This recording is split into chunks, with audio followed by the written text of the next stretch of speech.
And now, brought to you by JaM Studios, Jindera Movement is proud to present Unleashed.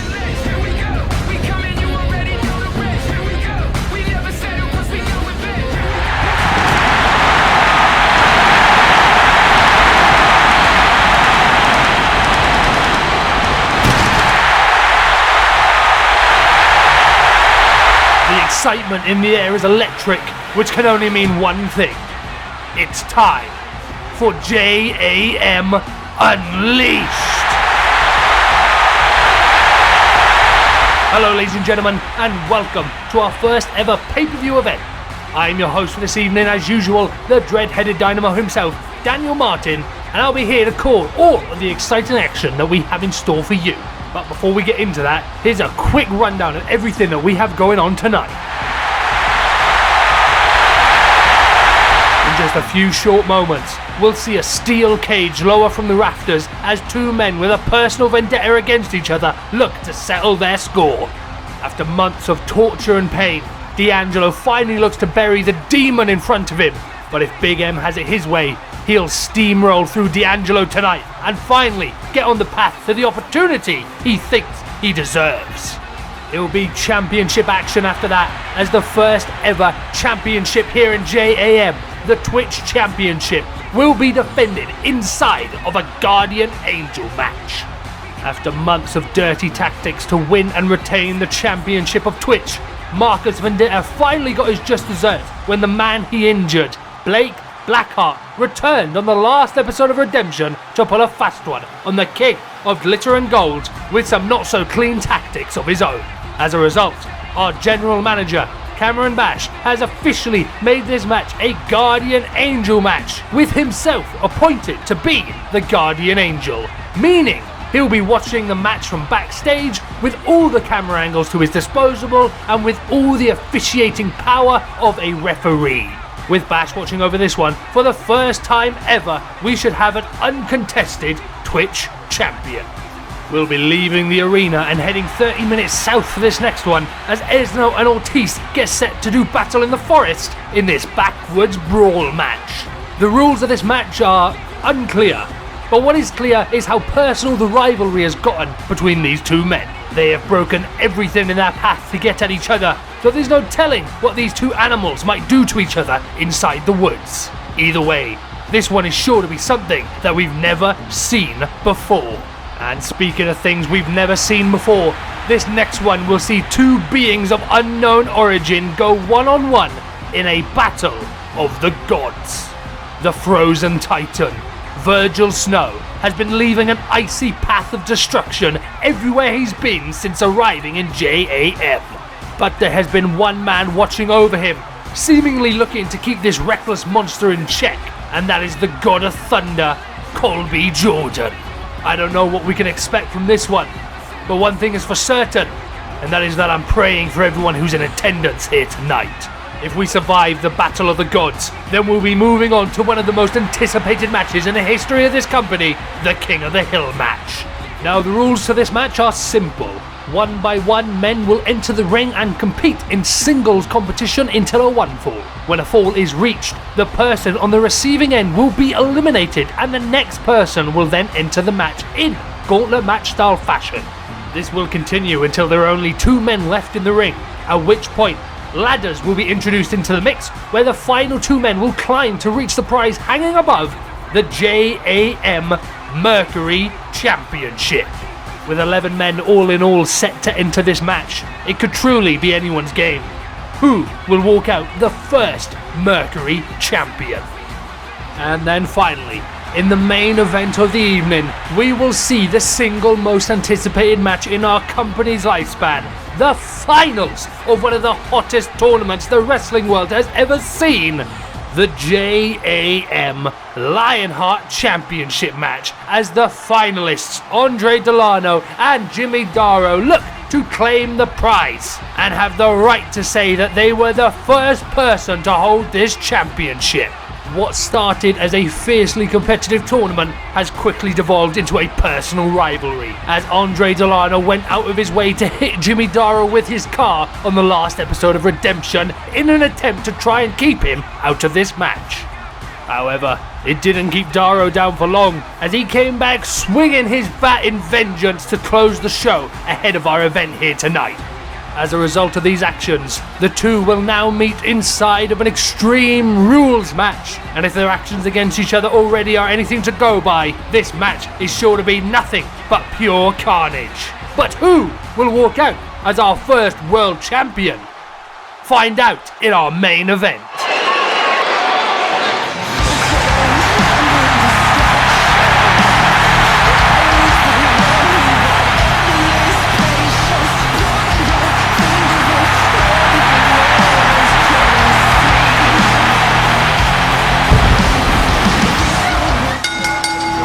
The following match is scheduled for one fall and will be set inside of a steel cage.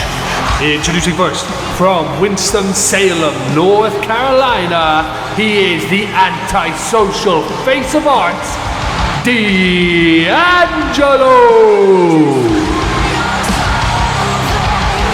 And this match right here, folks, has been a long time coming. Ever since JaM in your house, Big M has been a thorn in the side of D'Angelo's progress. And tonight, locked inside of a steel cage, D'Angelo looks to bring an end to the nightmare.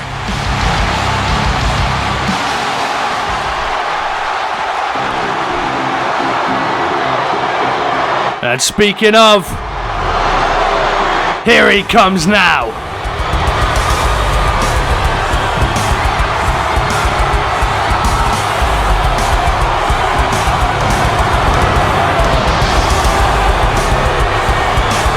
Opponent from Newfoundland, Canada, he is your worst nightmare, Big M. Oh, and here we go. Hot out the press is D'Angelo, but Big M catching him, throwing him straight to the outsides. And that really backfired for D'Angelo. By God, we're kicking things off, and these guys ain't even inside the steel cage yet. Oh man.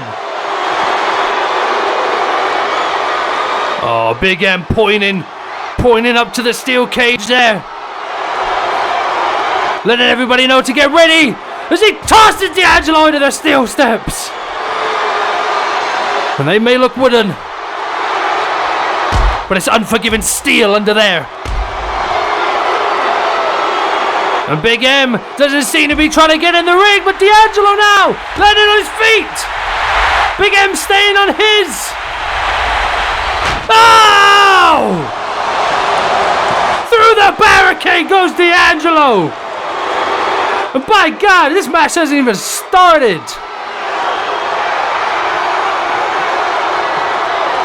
Man, if I have to see D'Angelo go through another barricade, I'm gonna flip! Big M finally looking to bring D'Angelo into the ring, it seems. Looks like he officially wants to get this match on the way. And here we go. The steel cage is lowering. And the men are trapped inside. Nowhere to run. Nowhere to go.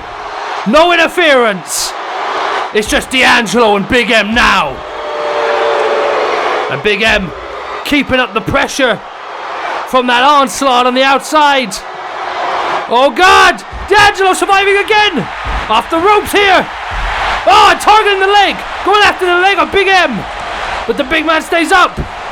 Catching D'Angelo, just tossing him into the corner! And D'Angelo really struggling to get something going here. He's gonna have to pull something out of the bag if he wants any chance of survival! Oh God! Straight into the steel cage! Oh, Big M just mocking him now! Oh! D'Angelo! Avoiding that! Big M's leg is compromised! Slamming into that steel! And D'Angelo taking advantage! Working on the leg of that big man. Working on that base. That's what you want to do. Oh, man. Vicious slam there from D'Angelo. Oh, and I think that's just busted Big M open. His nose is busted open, and Big M is not happy about it as he's coming thunderously at D'Angelo again. In the corner now. Oh my God. Picking him up like a child. From corner to corner. Oh God, the strength of this man. The punishment he's giving to D'Angelo now. Looking for a powerbomb, it seems. Hoisting him up. Oh! Steel cage. Powerbomb. Oh, not another one. The last ride variant. Oh, Big M. Not going for a cover. Not trying to escape. Just looking to punish D'Angelo here. This is the moment that he's been salivating about. Oh, God! Been salivating about this ever since in your house. Just not letting D'Angelo get an inch here. Big M staying firmly in control with a spinebuster as he goes for his first cover of the match. 2. D'Angelo staying alive. Oh, it looks like D'Angelo's been busted open too. I think after that toss into the steel cage earlier, but Big M looking to escape now. Because he feels like he's done enough punishment to D'Angelo. But D'Angelo not letting him, targeting that leg once again. Oh, Big M's up by... No! Crashing down to the mat. And D'Angelo! Targeting that leg again! Submission hold applied! Gonna get the tap out victory of Big M inside the steel cage! Oh, Big M is hurting! You can see it in his face, you can see it in the way his body twitches! He is hurting right now! Massive damage must have been done to that leg when he big booted the steel cage, but he's getting out of it! Big M survives! And he's going straight after D'Angelo again! Oh, the German this time! Another one! DJ Khaled, another one! Oh, the revolution knee for D'Angelo! And the cover now! 2! No! Oh, D'Angelo almost had him there! Almost had him with that patented revolution knee! And now just pounding away at Big M here. D'Angelo taking out months and months of frustration.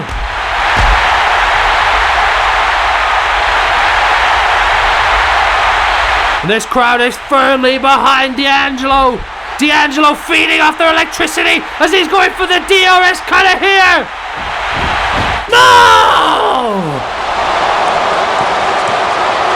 Big M with the wherewithal to counter that as he's just raining down headbutts into the forehead of D'Angelo.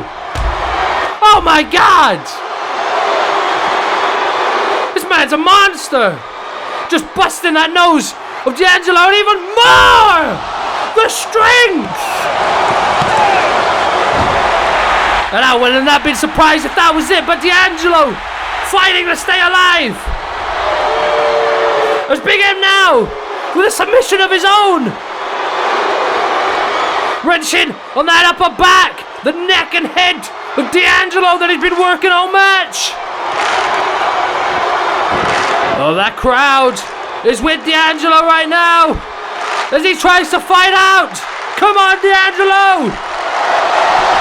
Yes!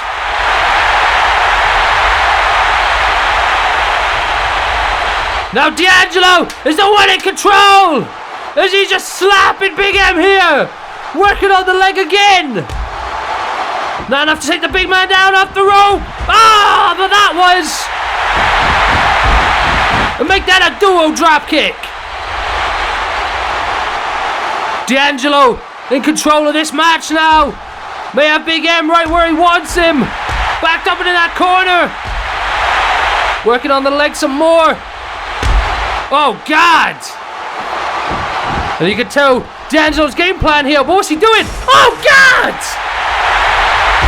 Using that steel cage to continue to target the leg of Big M. As he's looking for another revolution knee to keep him down, but no! Big M countering into the power slam. And with that, Big M flips the switch once again and retakes control. And here we go, that quick offense of Big M as he's got D'Angelo up on his shoulders for a huge cyclone.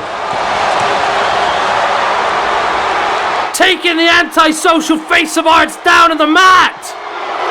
And that may be it. That's the same move that cost D'Angelo his East London street fight on episode 3 of Redemption.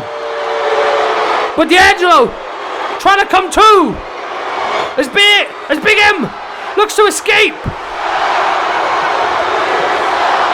Almost to the top now, but here comes D'Angelo. He's not going to let him get away that easy. Trying to beat the man back into the cage, and here he comes. Big M tearing up there. Both men now on the top row. Big M trying to get away. Trying to get to the other corner. Maybe looking to escape some more. But wait! Oh! Big M's got him up! Looking for a top rope cyclone perhaps! Oh! DRS cutter from the top! DRS cutter out of nowhere as Big M went for the cyclone off the top turnbuckle. And D'Angelo, the first to come to here. This is your opportunity, kid. Put your nightmares behind you. Escape this cage. D'Angelo looking back at the damage that's been done. Before escaping, here he goes. Put this all behind you, D'Angelo. It's time to move on.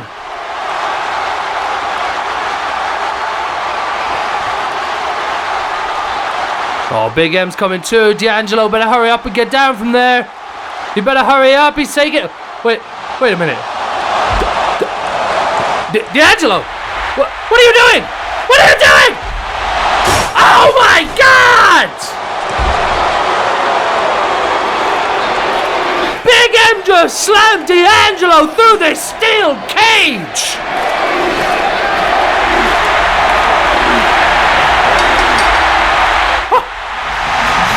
D'Angelo did it! He won!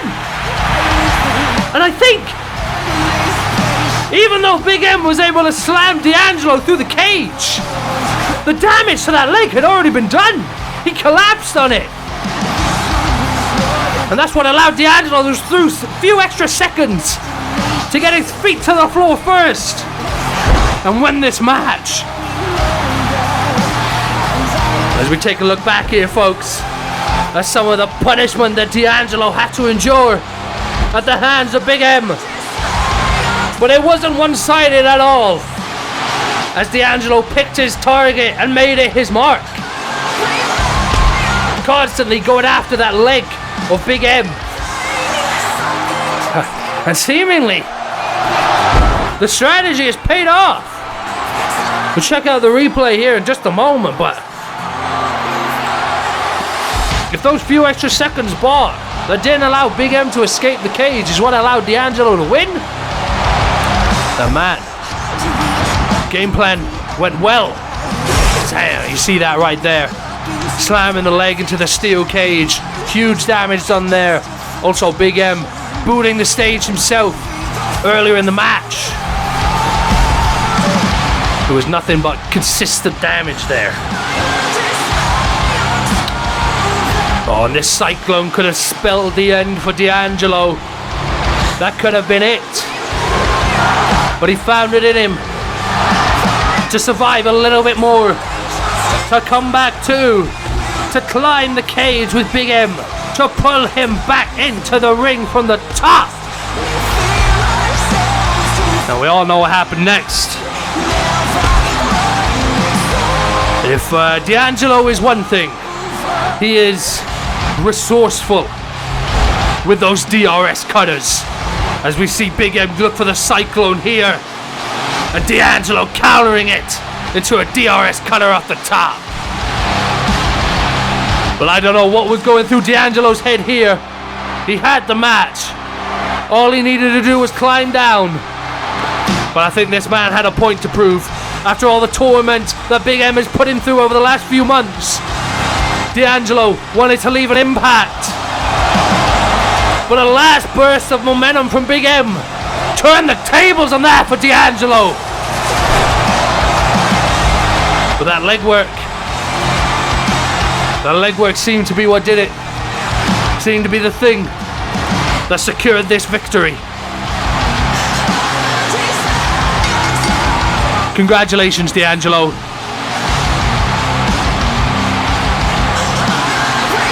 And hopefully with that, this nightmare can be put behind him. Now we see Big M clutching that leg. I think that was his, folks. That was it. And as we see the scars of these men, the busted nose of both of them, D'Angelo's arguably much worse. Looks like Big M's out of here. Maybe more injured than he's letting on. But D'Angelo, moving on with his life.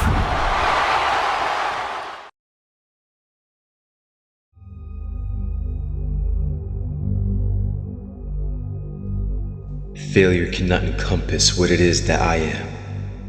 In this humbling time, I am still the man whose heart fears no one, whose spirit never wavers, and the path of divine decree that you have set, I still walk on.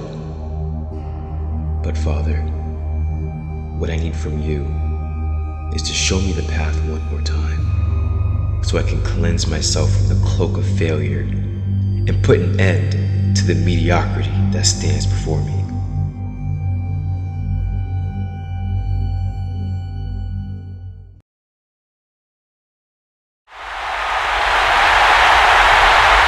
Ladies and gentlemen, thank you very much for joining us this evening for this incredible event. We just saw an absolute banger of a match to kick us off in D'Angelo versus Big M, and that's just the beginning of some of the intense stuff you're going to see here tonight. But before we move on with the rest of the action, I just wanted to take a brief moment of your time to make a little announcement. As some of you may be aware, we were planning on revealing our tag team championships here tonight. However, due to some conflict in scheduling, our special guest could not be here for tonight. Therefore, Darren Dastardly will make his appearance to open episode 5 of Redemption, where he will reveal the tag team championships to the world. But that's not all, as I can officially reveal to you all tonight that when those tag team championships are revealed, they will be contested for within a tag team championship tournament, which will conclude in a championship match that will take place at our second pay-per-view event, the JaM Royal Rumble. That's right, folks, not only do we have our first tag team champions being crowned in a fiercely competitive tournament, but it will also take place at one of the most legendary events in all of professional wrestling, the Royal Rumble. And yes, of course, it will mark the return of the legendary 30-man Royal Rumble match. But we'll have more information to come on that later. But for now, let this be a message to everyone in the JaM locker room. If you think you have what it takes to win these tag team championships, then grab your partners and get ready, because your opportunity to sign up is going to be coming real soon. Now, I hope you all enjoy the rest of your evening, and I'll see you all throughout the night. So here we have it, all the evidence. Now, in order to work out who this backstabbing bacon barber really is, we have to examine each piece carefully and leave no stone unturned. Well then, let's take it from the top. Uprise, Episode 1. Austin Collins. Poor wee bastard smashed by the abominable snowman in the ring, then given a shot back and sexy after the match. Kid probably never saw it coming. But what's the motive here? Why him? Wrong place, wrong time, I think. The fact that Collins could barely walk afterwards may have something to do with it. Still, didn't stop him from doing a shitty job with the scissors. Whoever did this was clearly trying to get in and out as quickly as possible.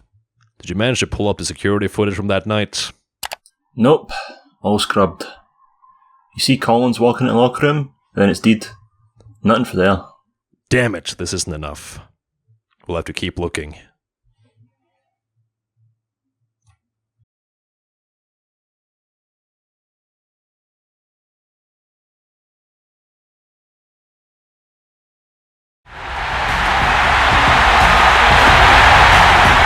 Just saw an incredible steel cage match to kick us off, had the announcement that a tag team championship tournament will be coming, and that our second pay-per-view event is none other than the legendary Royal Rumble.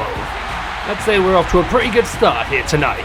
And speaking of good starts, that's exactly how the career of Marcus Vendetta started before he met the now Twitch champion, Blake Blackheart. After months of dominance, successfully winning and defending the Twitch Championship on multiple occasions with dirty tactics, Blake Blackheart came back and with the help of his friend Cameron Anari was able to give Marcus a taste of his own medicine.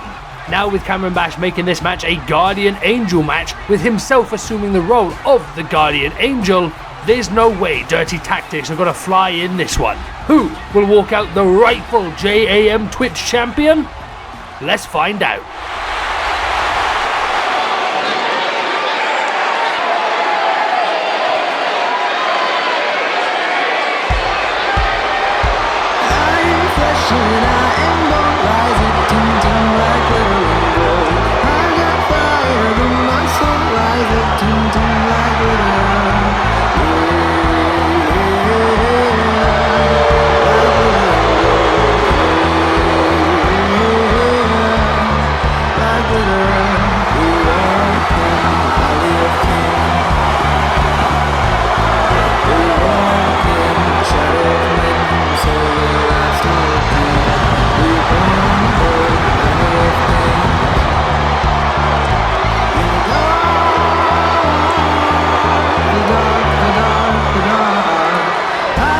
Ting ting indeed. Here he comes, folks. The king of glitter and gold, Marcus Vendetta. And you know, this man's had a pretty decent career so far in here in JAM. Started at JAM In Your House, where he won the 6-man Battle Royale in order to become a part of the Fatal 5-Way Twitch Championship match on the first episode of Redemption. And ever since then, just been on a bit of a winning streak. However, that winning streak has been clouded in controversy with the means he has used to achieve these victories. And that's really how we got here tonight. Because Blake Blackheart returned, pulled some dirty tactics of his own, if you will, and became the Twitch champion. Now, to ensure that we have no more dirty tactics, Cameron Bash has made this a Guardian Angel match, appointed himself the Guardian Angel, so that he has all the powers of a referee while watching the cameras from backstage. So yeah, shouldn't be any problems in this one, he says reluctantly. But here comes our champion now, Blake Blackheart, with his big purple belt and looks like he's got a big purple hat to match it. Looking good, my man, looking good. The champion, representing what it means, I guess, to be purple. I think we can all be a bit more purple in our life, and I think Blake Blackheart would agree. I'll be sure to find that out, if you'll talk to me anyway. The last interview we did together didn't go over so well. I think I pressed some buttons there I shouldn't have. But anyway, defending the Twitch Championship here tonight. Can he do it successfully for a second time?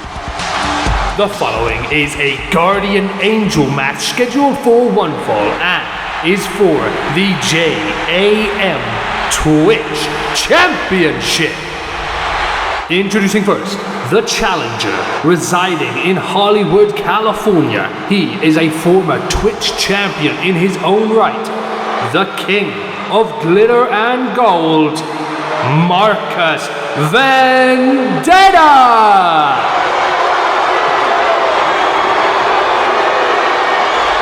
And his opponent, from Greenwich, Connecticut, he is the reigning, defending JaM Twitch champion, Blake Blackheart!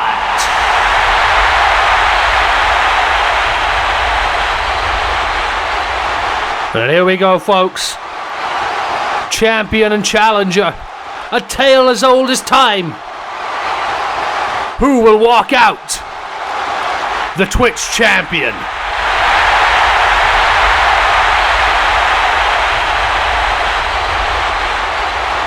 And here we go, both men ready now. Referee looking to ring that bell.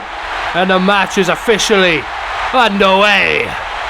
And Marcus looks like he's hyped. Looks like he's ready for some action here tonight. He's telling Blake Blackheart to bring it on up. Should have known. Should have known Marcus would be doing, something that would, most normal people wouldn't do. But here we are. Oh, come on, ref. Marcus wants to play these games. Let Blake play as he's kind of in a play. No! Marcus scouting that one.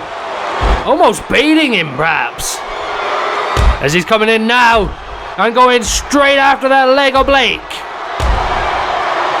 Man, I do gotta wonder why Marcus feels he needs to go to these levels. Damn, man.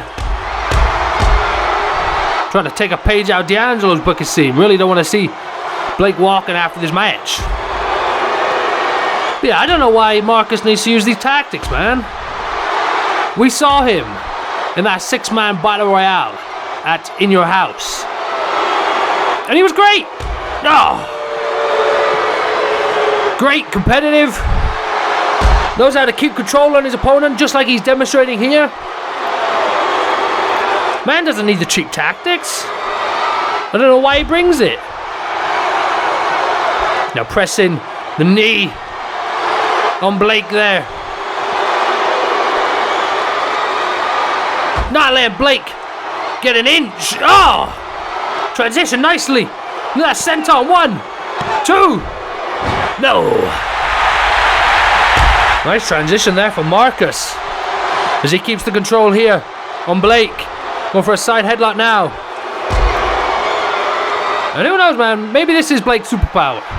We saw him defend this Twitch championship at Bash at the Beach against William Parker. And yeah, similar tale. Parker looking very hot throughout that match, looking like he was probably going to win that thing. And Blake Blackheart out of nowhere, coming up with a victory. Could we see a similar thing here tonight? And Marcus. Is Blake even in this match? Spoke too soon, here he comes. Got a headlock of his own now. But Marcus transitioning it. Blake got him against the ropes. Referee's gonna have to break that up. Neither man is moving. Oh, and a slap from Marcus. More bait, perhaps. Just continuing to bait Blackheart in. Both men locking up again. Marcus going behind this time. In control. Oh, could he be looking for the lucky charm, perhaps? Sending a message, but no. Blake not having any of it. But Marcus still in control. Blake in the corner now. Oh, just delivering. Stiff right hands to box him back in there. Oh, Marcus. What are you doing? Marcus, are you insane? You've got not only the referee right there, but Cameron Bash looking over backstage. But it doesn't matter. Blake Blackheart using that to his advantage. Now taking Marcus down. Blake with the control. Oh, it's Marcus on the outside now. Coming to his feet. Blackheart sees it. Off the ropes. Oh, plancha!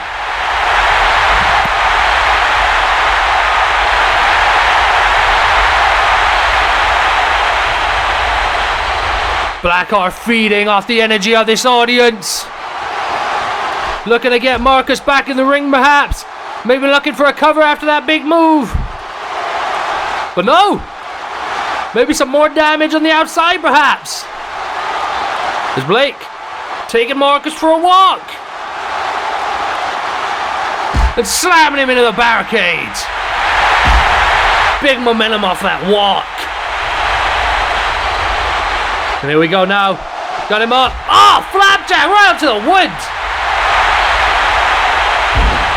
And truth be told, folks, that's not real water out there.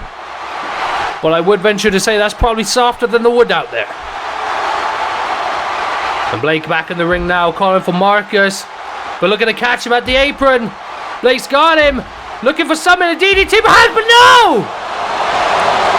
I think Blake was looking for a DDT on the apron. And Marcus just tossing him. Tumbling to the outside goes Blake. And now has been the story of this match. Marcus Vendetta back in control. Oh! Slamming Blake into those steel steps.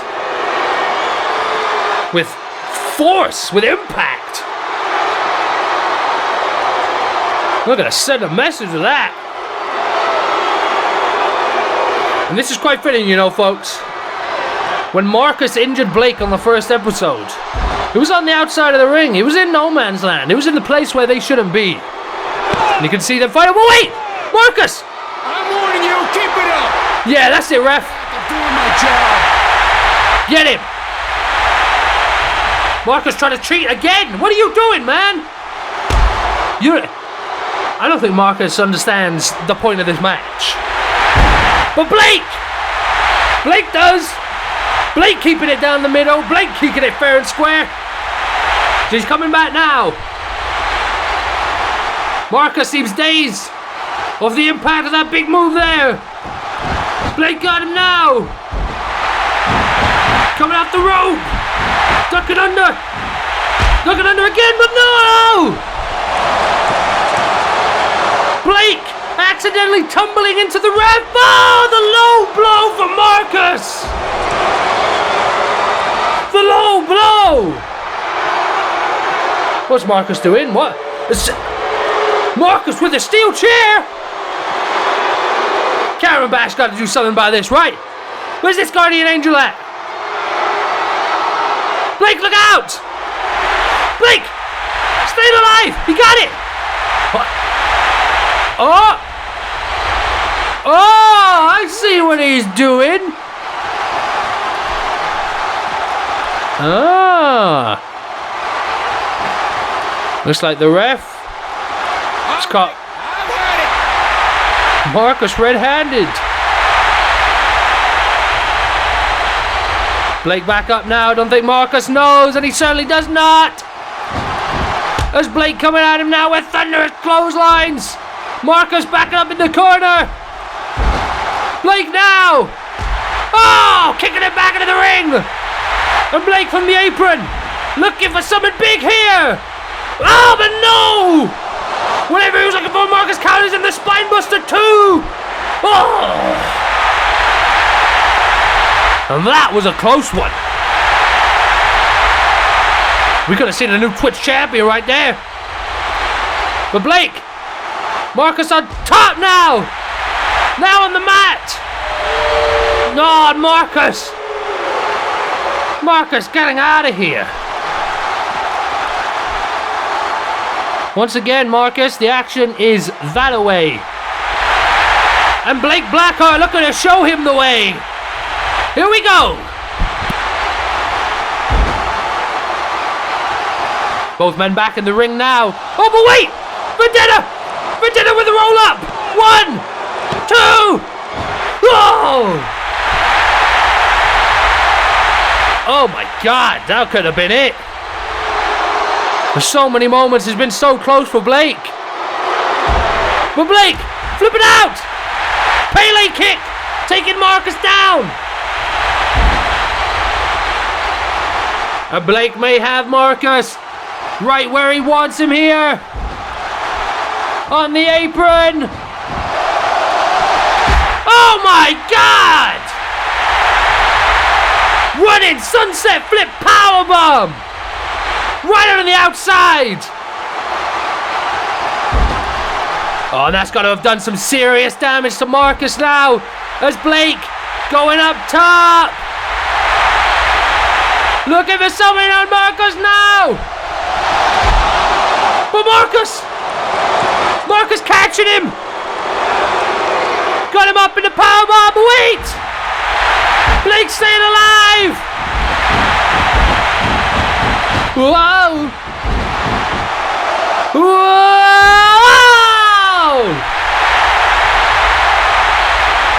1, 2. Patented sea fire there from Blake. Wasn't enough though. As he looks to keep the pressure on Marcus. As he takes him to the top. Oh, Blake looking for something big here. Could it be the superplex? And he follows through. But Marcus countering, dropping his head on that knee too.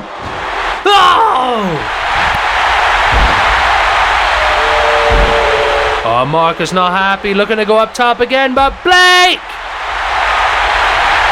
got him on the top again, looking for something even bigger this time perhaps, but wait, no!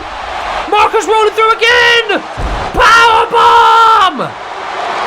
1, 2. The roll through on that. This is what I mean, folks. Marcus is impressive. So why does he do this? Okay, you asked for it. Come on, Marcus. Why? Why you gotta resort to this? Oh, wait! That was a big punch there. With the referee's back turned, Marcus set him up for the glitter and gold. DDT! Could this be it? 1, 2. Oh my God! Marcus Vendetta has just defeated Blake Blackheart to become a 2-time Twitch champion. And I'm not quite sure how he done it. There was something quite fishy going on there. Marcus has been dishing out some decent rights and lefts throughout the match, but none like that last one.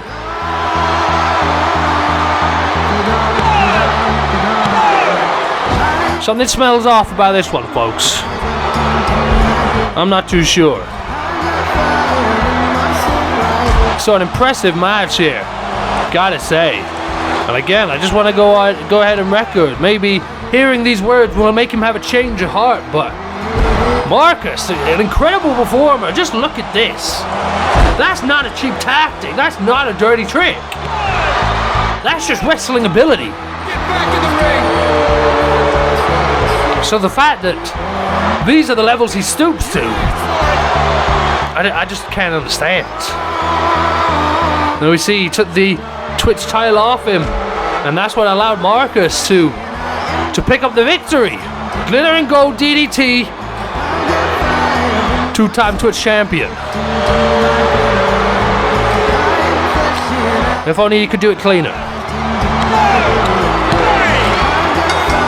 But again, man, I don't know. There was something not right there.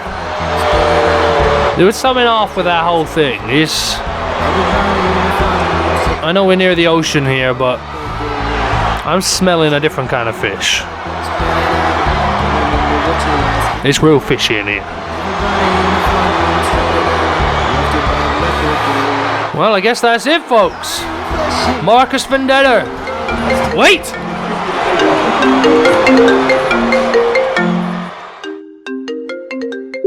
Oh, Marcus. If you would, please stop right where you are. For you see, I have some unfortunate news in your case. If the production team would please pull up the footage. Oh, what we got over here? Wait. Does that... Wait a minute. Wait just a goddamn minute. Are those brass knucks? As you can see here, Marcus Vendetta was clearly in violation of the rules of this match, which is what led to his victory, and therefore, as per the rules of the Guardian Angel match stipulation, I am hereby forcing this match to restart right now until a winner is decided fair and square. Referee, please ring the bell. Oh, crap! Oh, Marcus is gonna have to get a real pinfall if he actually wants to be a two-time Twitch champion.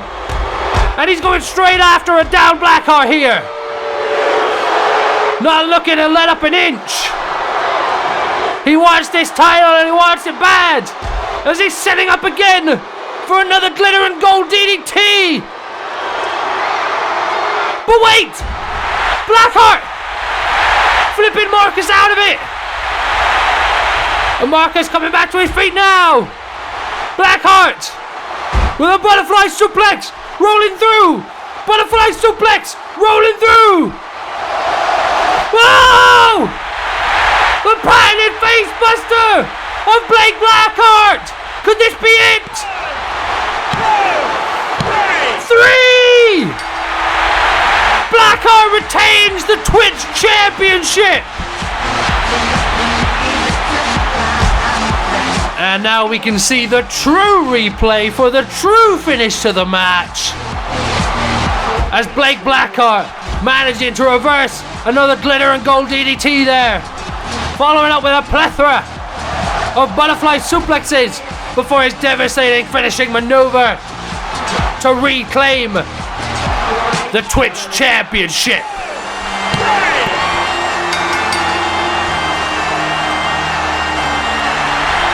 And congratulations, man.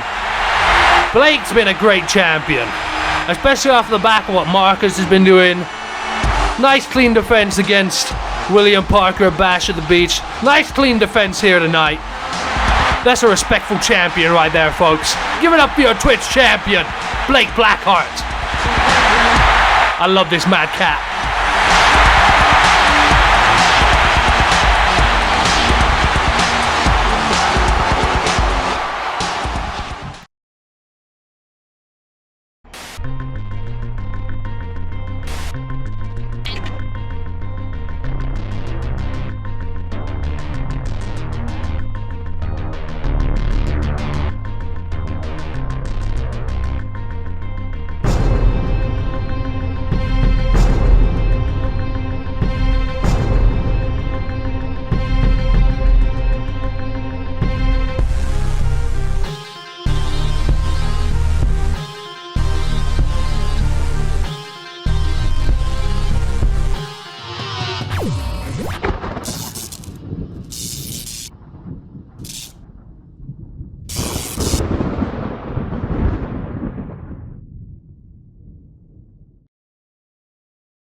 Oh, and there we see your boy Jake getting ready for the King of the Hill match later on tonight.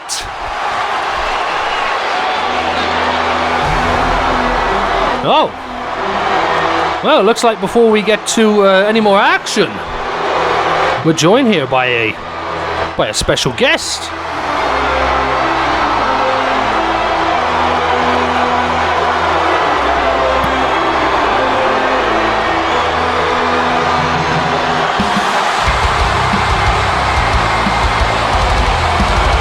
It's one of the representatives of the Flat Earth Society. Alex J. Arik. Last seen him on the last episode of Redemption, where he fell short in his match against Daro and unfortunately didn't make it to the finals of the tournament here tonight. But a great showing nonetheless. If I had to say, Arik probably had a better performance in that tournament than anybody. The technical prowess of this man, it's insane. He knows how to wrestle. It's just his morals and beliefs that I question.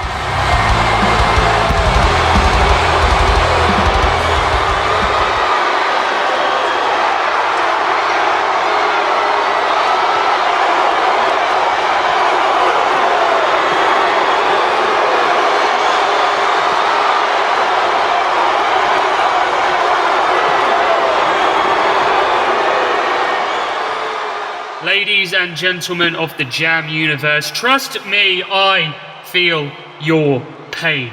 I understand your disappointment. Your disappointment in the fact that Alex J. Arik did not make it to the finals of the Lionheart Championship Tournament. But for everybody in attendance and for everybody watching at home, please do not let this minor setback deter you from our mission. Do not let our message be forgotten.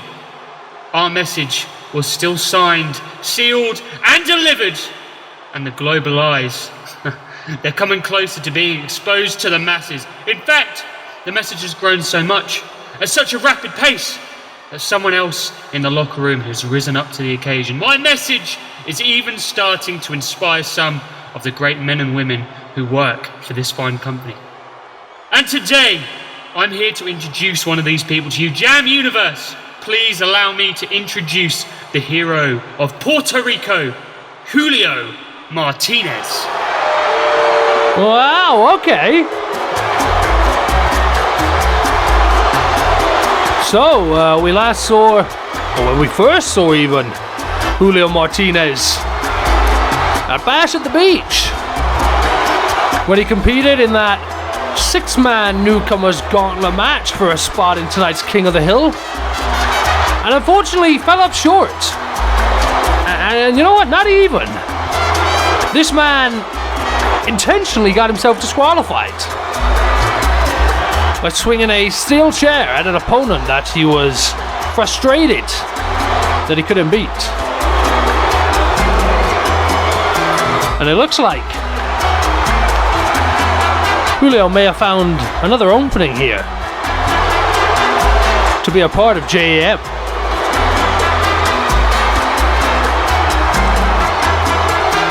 Could Julio Martinez be the newest member of the Flat Earth Society?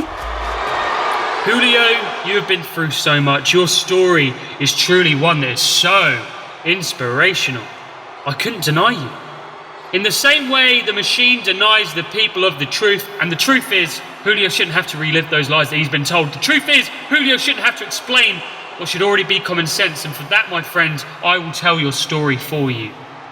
Among the many lies that have been told by the government and NASA, there has also been betrayal as well. Yes, that's right, JaM Universe. NASA betrayed Julio by covering up the reasons behind the earthquakes in Puerto Rico. For you see, all these missions into space to travel to places they like to call the Moon and Mars.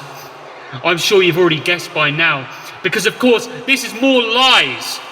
And what these missions really are, they go underground to do experiments where they are drilling under the surface of our beautiful flat Earth, and they drain it of all its resources. And that kind of reckless behaviour has led to this poor young man losing the place he once called home. This young man has taken it upon himself to step up and be the hero that his country needed. By joining the Flat Earth Society, my respects to you, Julio, and my condolences to your family and friends that are suffering from the lies being told. With this leap of faith that you have taken today to join us on our crusade of truth, you join us on a mission to globalize the lies and to expose the truth for what it really is. Julio, to make this official, you will need to take the pledge please could you recite the pledge that you practiced earlier today? I firmly pledge myself for the pursuit of truth and to end the lies being told globally, to save those who have been misguided, and to restore the world to its former glory. I pledge my allegiance to the Flat Earth Society. Well, I guess that's official. Julio, my boy, our work has only just begun on behalf of the entire Flat Earth Society, which is not just me. I thank you for your contribution, and together we will change the world for the better.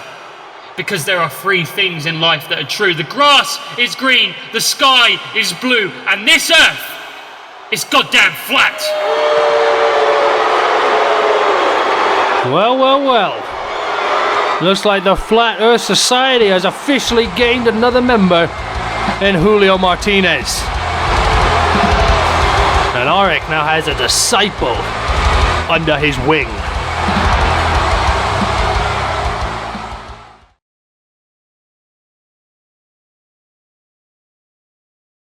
Here we've got the second incident.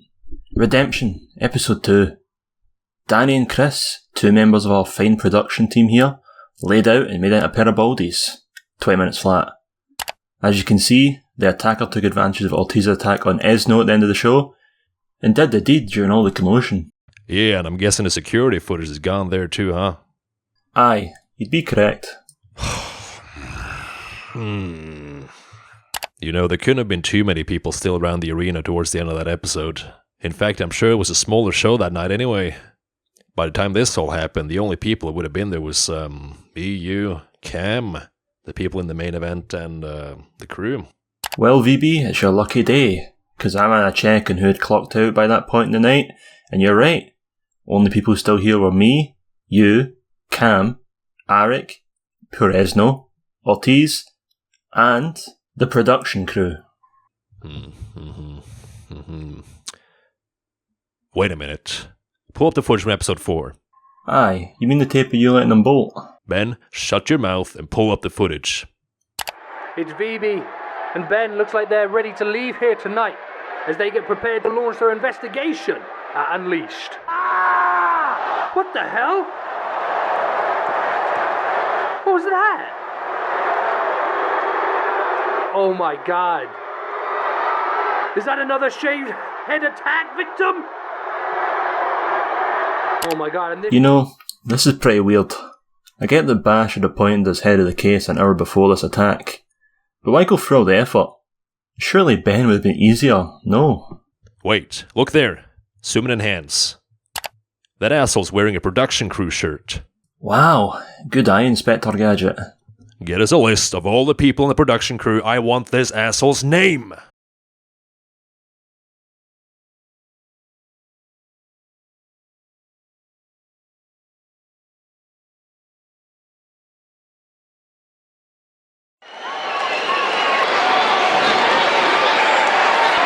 Well, I've been asked to read this, so here we go. Ladies and gentlemen, please welcome the new and improved Joshua Cheshire.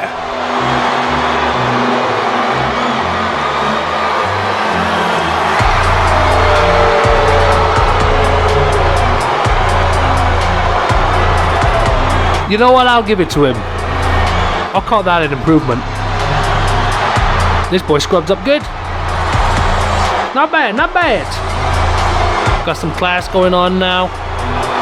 Honestly, wasn't too sure what was going on with that last outfit that Josh was wearing. Seemed to be going through a bit of a identity crisis, if you will.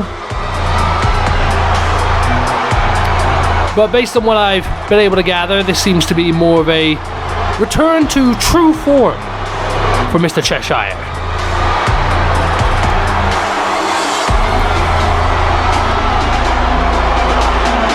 And here he is, folks, the new and improved Joshua Cheshire has arrived. It seems like he may have some words for the JAM universe.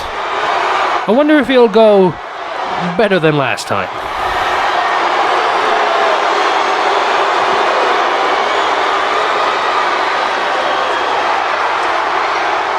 Ladies and gentlemen of the fickle audience tonight, my name is Joshua Cheshire. And my, we've had a fun little roller coaster ride, haven't we? All these ups and downs. It's given me time to think about myself. Who am I? What do I stand for? And the one thing that I could say, without a doubt, is that I stand for truth. But that led to an even deeper question, dear viewer. What is truth? Truth can be somber, kind, beautiful, comforting even. But on dark days, truth can be vile, repulsive, destructive, and so utterly horrifying it drives a man to madness. For days on end, I was stuck with the concept until it finally hit me. Truth is subjective, and from that subjectivity came a new understanding. I am truth. I am kind and vile. I am comforting and destructive. I am madness and beauty. I am Joshua Cheshire, and I'd like to have some fun. What did you say? He's truth. And then a whole lot of other things? Okay. Oh, what is it, clown? Are you upset? Do you feel disrespected? Kind of like, oh, I don't know, how you've all disrespected me? I mean, Josh, come on. The first word that you called them right from the get-go was fickle. So, are you surprised by the reaction? Maybe if you approached it nicer, you'd see a difference. The more things change, the more they stay the same, don't they? I have evolved to a level of focus that you peasants couldn't even fathom, and still you choose to boo. Damn, this crowd getting heated. Whether it's in London, England, or here in Miami, Florida, I, Joshua P. Cheshire, am subjected to dealing with the presence of you peons on a constant basis. I have more class in my middle finger than any of you have in your pathetic bodies, and that, much like me, is the truth. Damn. You all think you're so tough. You think you can boo me? Well, why don't one of you come down here and prove it? I had mentioned one of my fingers. Allow me to slap one of you with all five of them.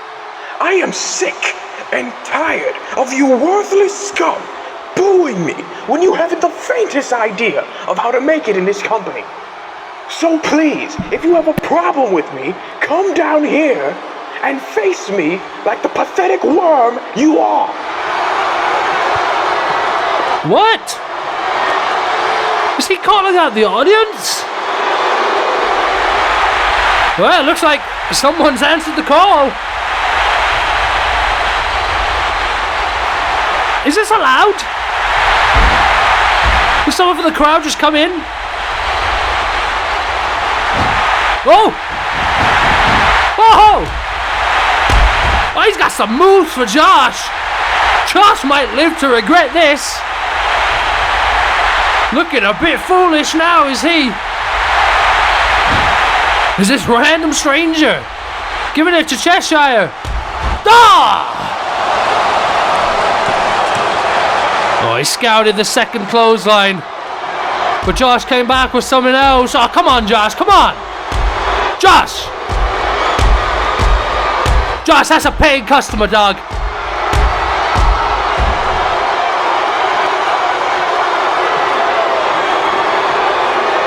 Josh, come on, man.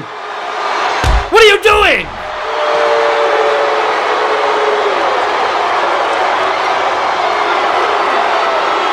This man may have bitten off more he could chew. Getting into the ring with Joshua Cheshire as he exposes the turnbuckle. Cheshire taking out all his frustrations with this crowd on this one young man right now. Oh my God! Cheshire, what are you doing? There's just a young man.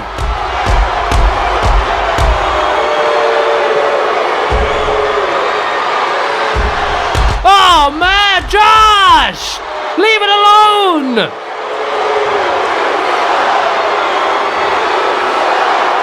Oh man, Josh, this ain't a good look, bro.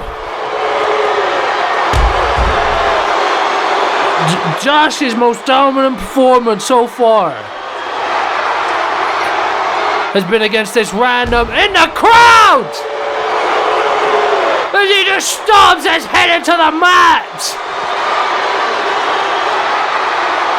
Oh my God, Josh, what have you done?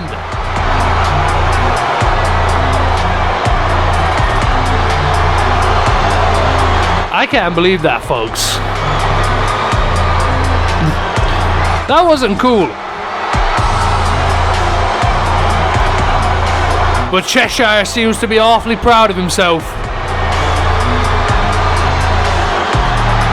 The new and improved Cheshire, I should say.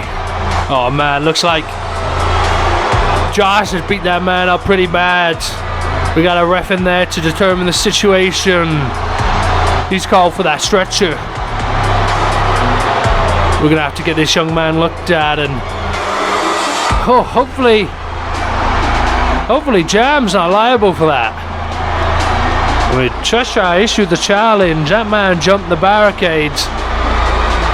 JM's cool, right? We're scot-free in that. Well, I don't think Cheshire's gonna be, though. I don't think Cameron Bash is gonna be too happy to see what happened just there. Cheshire better watch out.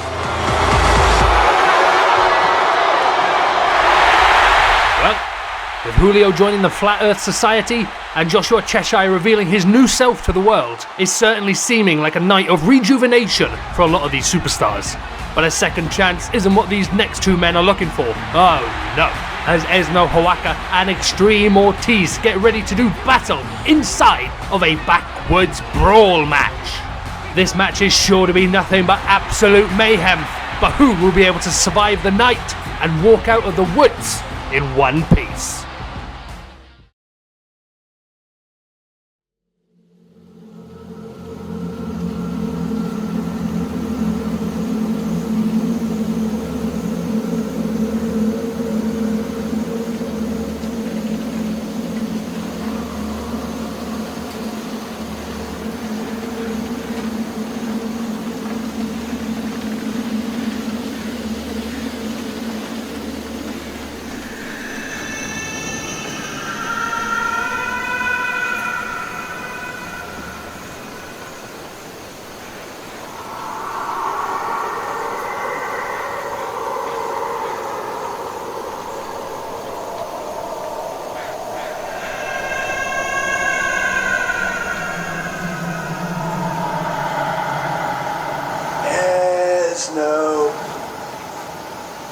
Esno,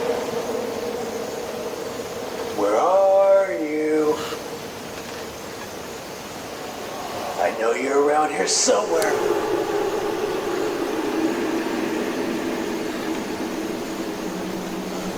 Esno.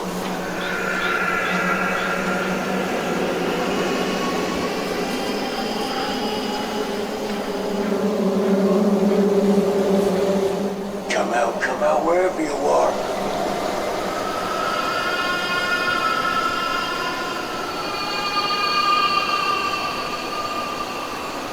This is what you wanted, right? A fight in the woods.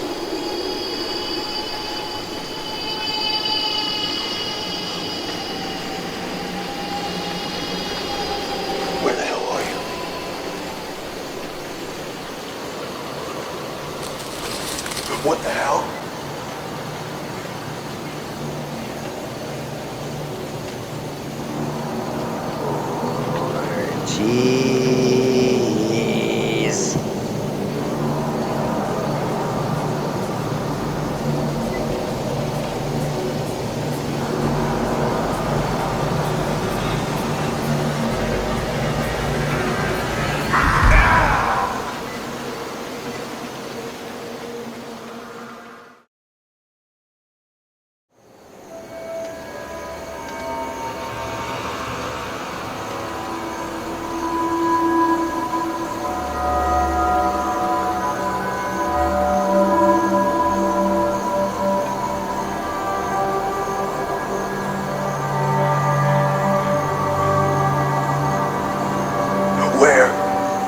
Where am I? Where have you brought me? Ortiz, you're the guest of honor. So I had this ring built just for you, so that you would feel like you're at home when you die in mine. You're dead, punk!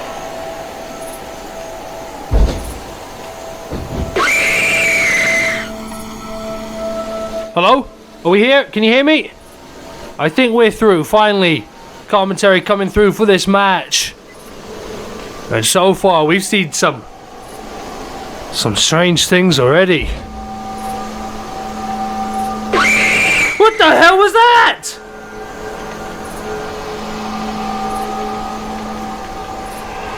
Esno's playing some sort of twisted game with Ortiz here in this backwoods brawl match.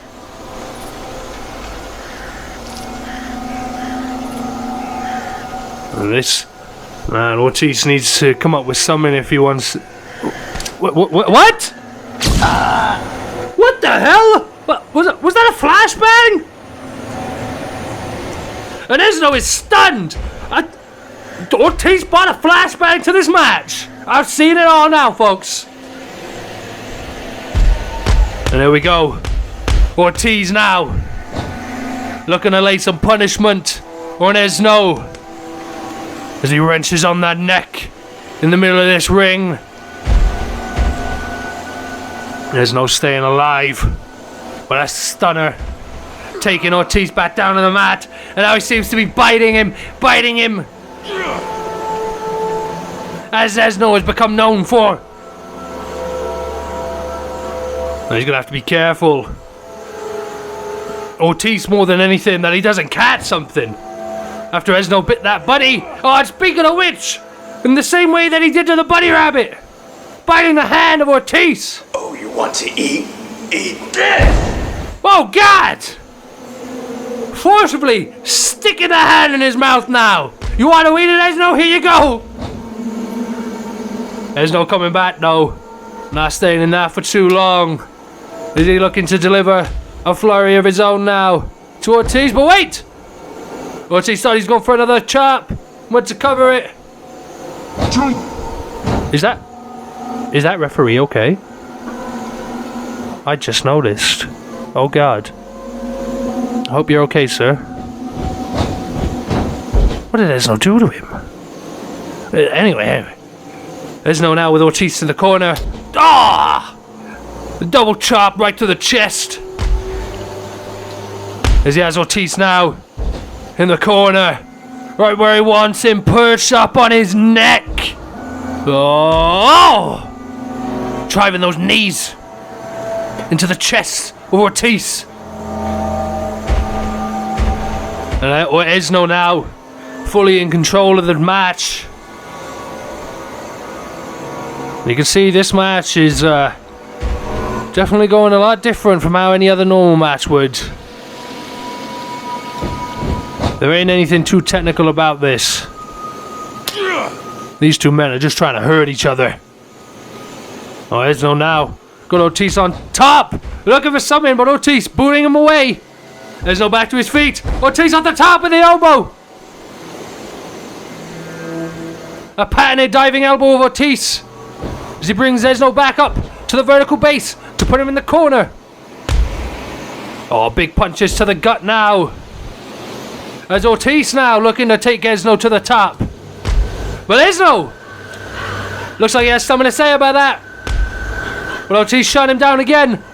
As he's on top. Elbow! Oh my god! Huge flurry to the back of Esno's head. As Ortiz now behind Esno, looking for a back suplex perhaps, but no! Esno with a crossbody, bringing Ortiz down to the mat. And Esno now with Ortiz to the vertical base, sending him to the outside of the ring, falling down on that other unforgiving wooden structure.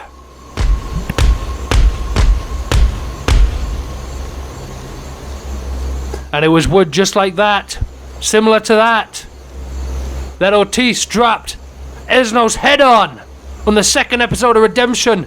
Looks like Esno now has got a fishing rod. Look at the reeling. Some big wins here, perhaps. Oh! That's got a sting. Two thin pieces of metal just slamming against you simultaneously. Ugh. Oh, now Esno stalking Ortiz with a fishing rod in hand, looking for a big catch perhaps. Ortiz, you want to be careful. You want to be careful getting to your feet. Here comes Esno now. Ortiz reverses it, smacking him with a fishing rod. Oh wait, Ortiz got him tied up in a crossface. Oh, he's using the fishing rod. Using the fishing rod as the assist. Pulling it against the face of Esno. And we might see Esno tap out here. Esno now trying to fight back. He's got the fishing rod. Hitting Ortiz with a fishing rod. Trying to stay alive in this. Looking to dish out more punishment. And Ortiz as he brings him down to the mat. Ah! Knee to the temple of Ortiz as he goes for the cover off that. 1, 2. No! Ortiz surviving once again. As Esno not letting up an inch as he rakes the face of Ortiz. Fingers in the nose. And man, Esno has been animalistic in this match out of the gate. Just big move after big move. Biting, scratching, clawing his way through Ortiz here. Esno's looking to leave a body in the woods tonight. Got Ortiz now in those ropes. What's he looking for? Oh, he's got him. Got him tied up in the ropes, pulling against him. Really wearing him down here. And Esno releasing the hold. Looking for Ortiz to get up. Maybe looking for something big off the apron here. What could it be? Up he goes. But Ortiz catching him. Powerbomb. Ortiz follows through with a Samoan drop. And a cover off of that now. 1, 2. No.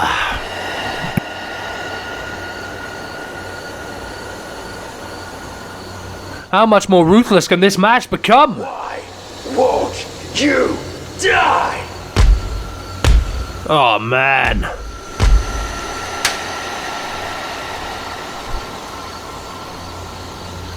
What lengths are these two willing to go to put each other away?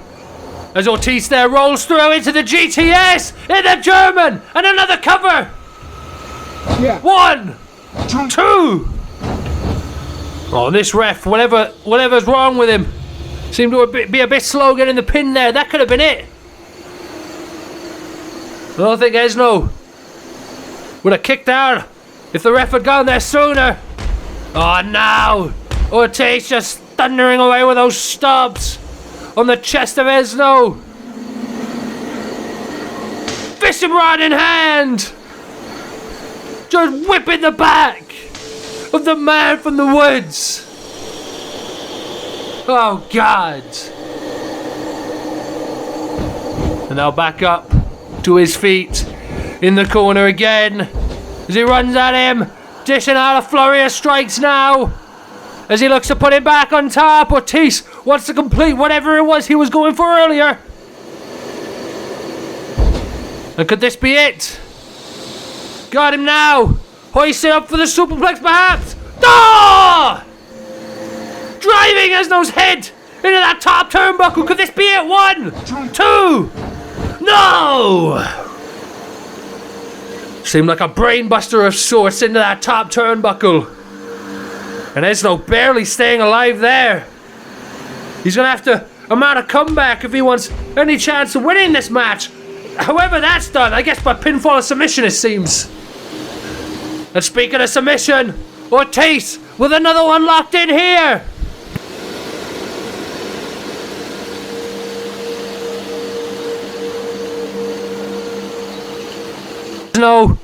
There's no fighting to stay alive. And here he comes. The strikes to the face of Ortiz allows him to break the hold. And now he continues with a flurry of strikes. But wait! Ortiz with a reversal. Oh, but wait a minute. Esno's getting fired up here.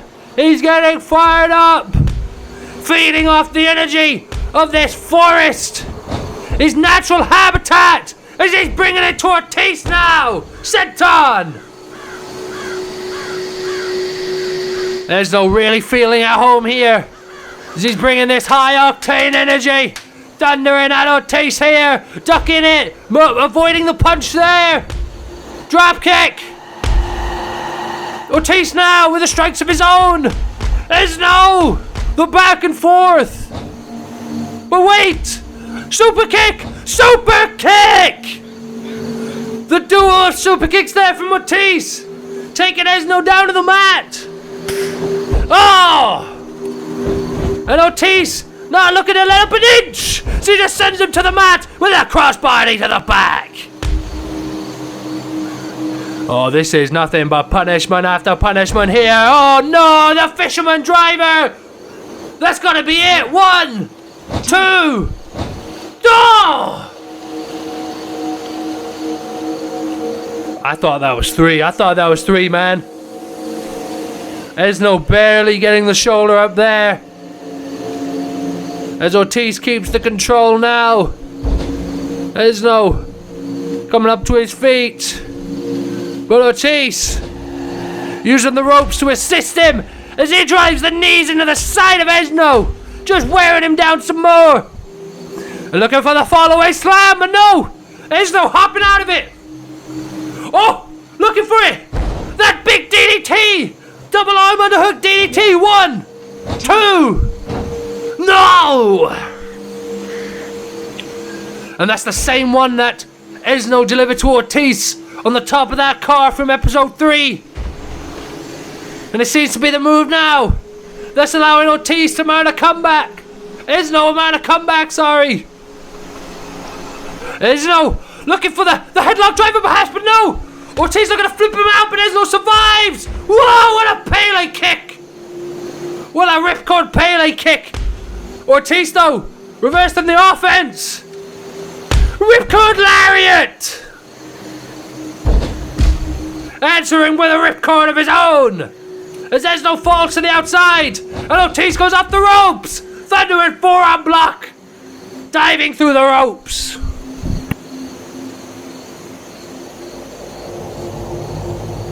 In a bit of no man's land here, folks. Perhaps where Esno and Ortiz feel the most comfortable. Esno definitely, but Ortiz looking quite at home here. Slamming Esno into the wood there before climbing up onto the apron. Looking for something. Another elbow drop perhaps, but he misses. Crashing into the wood. Ortiz, Esno looking for the headlock driver, but no. Oh! The burning hammer! The burning hammer onto that unforgiving wood! Just like on episode 2! Oh man. And I think Ortiz understands the predicament that he's in right now. Esno's not getting back up. Esno's out cold. Oh man. Esno Ortiz just dragging the lifeless body of Esno, tossing it into the ring now. You're finished! Oh! Huge knee to the temple of Esno. And Ortiz doesn't look done. He doesn't look done yet. Esno, with whatever life he has left in his body, getting to his feet. Ortiz, with Esno on the shoulders. The burning hammer.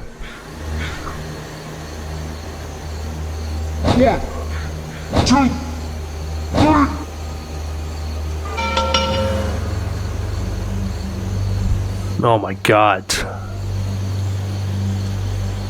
What did we just witness? A vicious and brutal match here in the woods. Esno invited Ortiz here for this match. But this is definitely backfired on Esno, as Ortiz picks up the victory here in the woods. And man, is Esno okay? He needs medical treatment. And Ortiz is just leaving him here.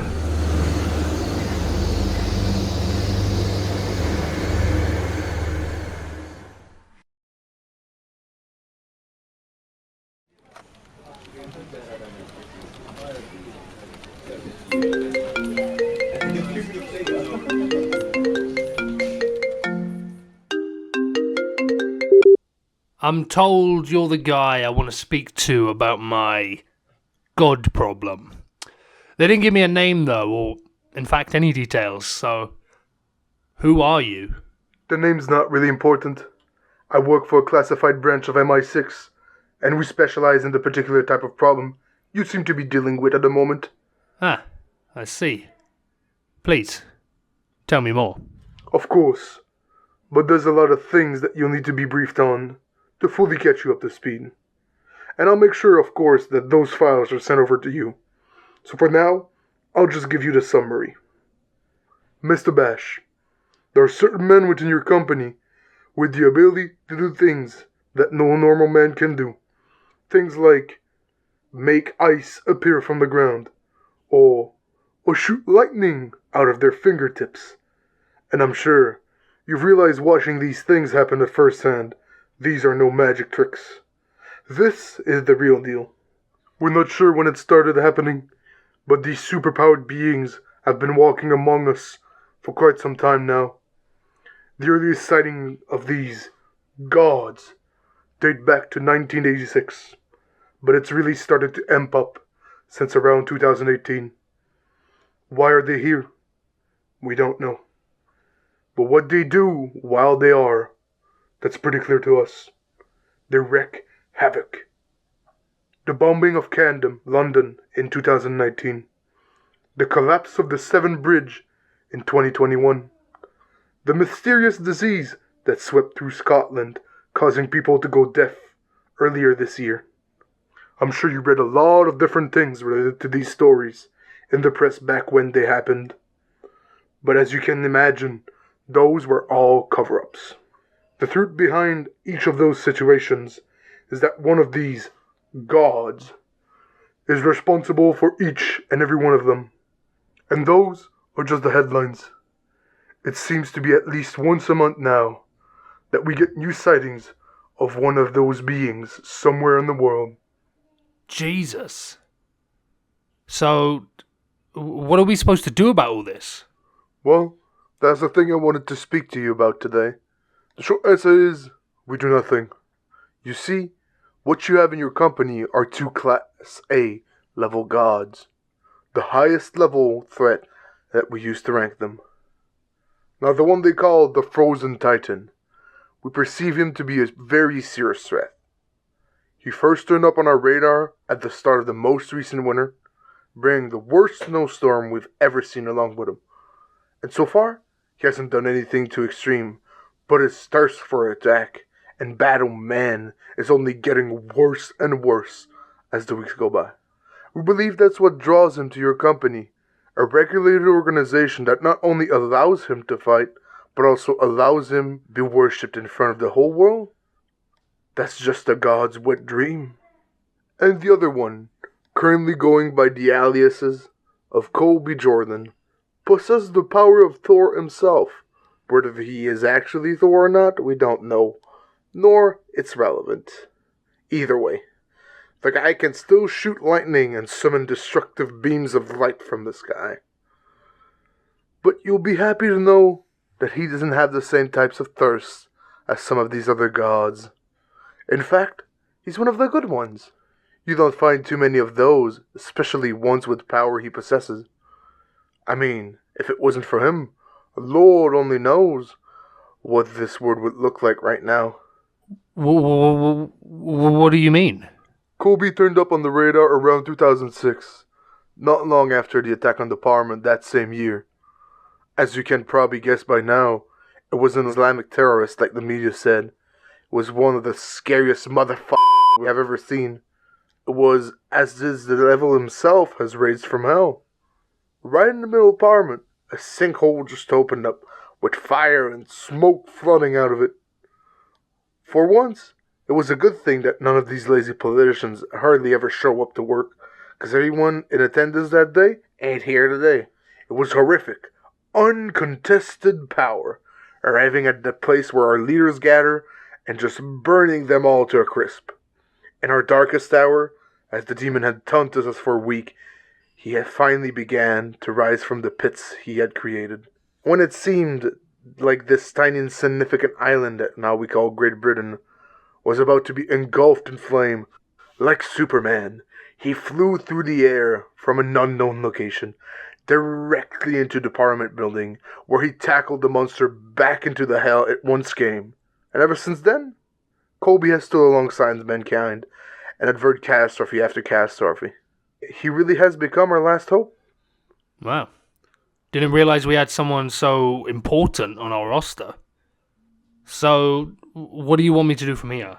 Well, you've just hit the nail on the head, Mr. Bash. You didn't realize who Colby Jordan was. You didn't realize who Virgil Snow was. And the truth is, most of the time, you won't realize who they are before they are already signed to your company. And for the sake of you and everyone else around you, once you have them under your roof, I wouldn't try and put up a fight to get them out of here. Oh, let me get this straight. So you're expecting me to just go on with these freaks on my roster? Well, what about the safety of the rest of the people? That's exactly what we expect you to do, Mr. Bash. And we expect you to keep quiet about it while you do so. You're a professional wrestling company, for God's sakes. If anyone can take something like this and make the masses believe that it's just a work of fiction, then you should be you. But seriously, tread lightly, Mr. Bash. Don't piss off anyone you shouldn't. And don't cause this problem to become more of a problem than it already is. I think you understand what's at stake here. Besides, you have humanity's greatest asset watching over you. And if you got a problem that needs to be dealt with, I'm sure Colby will be there to clean up the mess. If you need anything else, you've got my number. Remember, Mr. Bash, tread lightly. Gods. In a wrestling company. What have we become?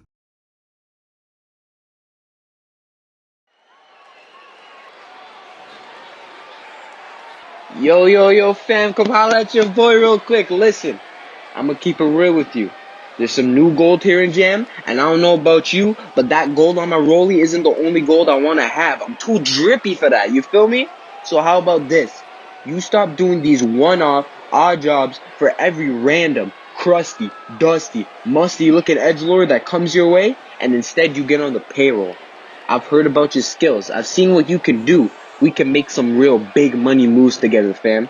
Them tag titles will look really swaggy on my mantle and on your shoulder. So how you feeling about that, dog? You in?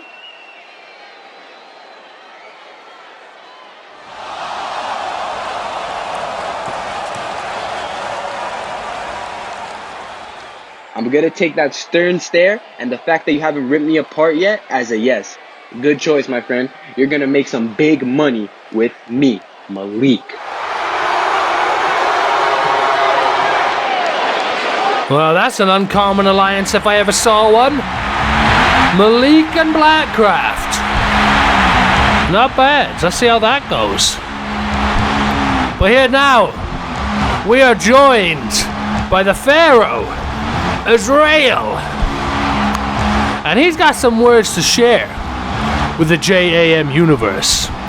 For the first time, might I add. We've not heard this man speak before within this company. So tonight will be a first for that. And yeah, it seems like he's looking to get some stuff off his mind.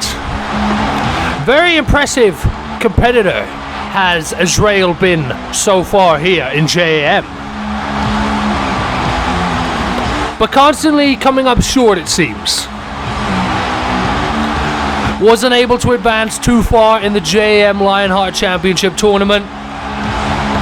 Unfortunately had the win stolen from him at JAM Bash at the Beach, meaning he's not in the King of the Hill here tonight. So what is next for the Pharaoh Israel? I'm sure he's about to tell us right now.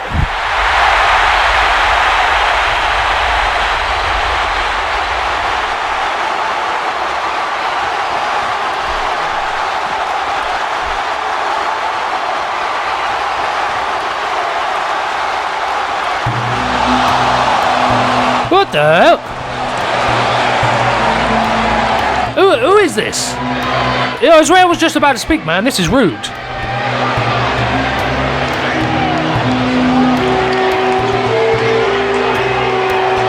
Who is that man?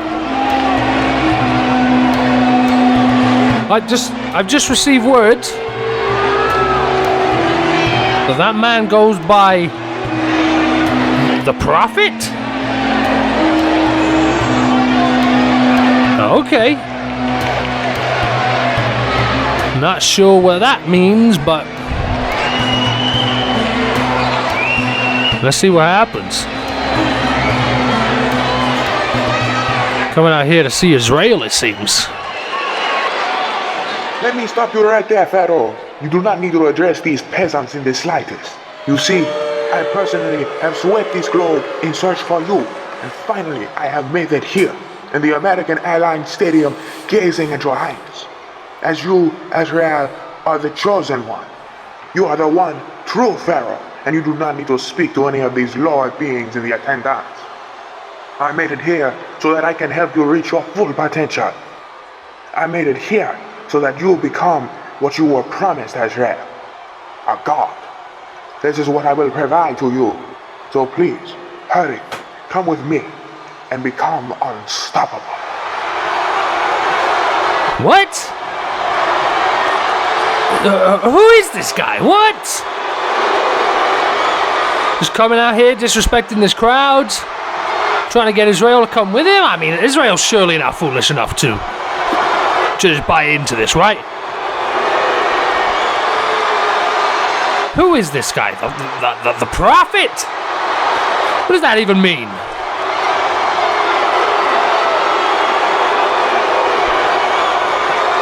Come on, man, get out of here. No one wants you around here. Oh, wait a minute. Israel? Israel, you're not seriously going with this guy, right? Dude. Ain't no one told you not to speak to strangers? You don't even know this cat. Man. So you're with me on this?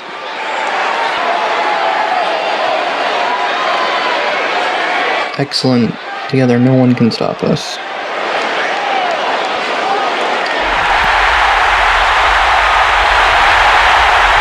Malik and Blackcraft, and now Dawn and Romance. The teams for this tag team tournament are already looking to be quite impressive, but let's hope they actually get their opportunity to compete in it, as this next match may be one we won't live to tell anyone else about, as these destructive beings of power, Virgil Snow and Colby Jordan, get set to go to war in this battle of the gods. The displays we've already seen from the Frozen Titan and the God of Thunder were sights to behold. So when these two gods clash in just a few moments here, I truly will be praying for everyone in attendance.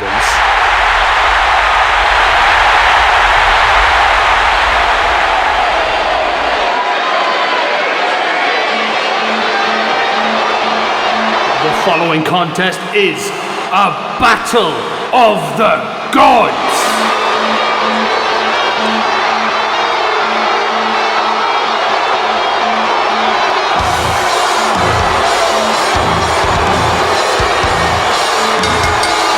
Introducing first, from parts unknown, the frozen titan, Virgil Snow! Here he comes, folks. The man who has been leaving an icy path of destruction everywhere that he has been in Jindara movement. The frozen titan, Virgil Snow.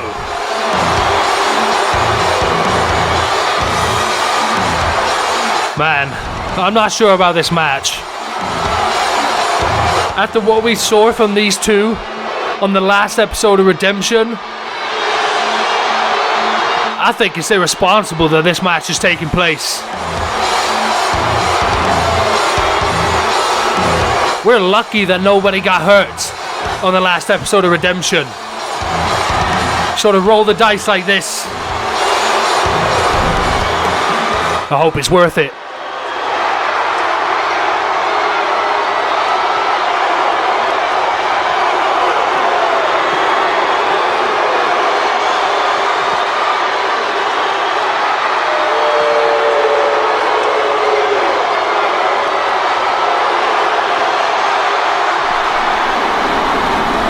Oh, and here comes that icy storm that Virgil likes to whip up,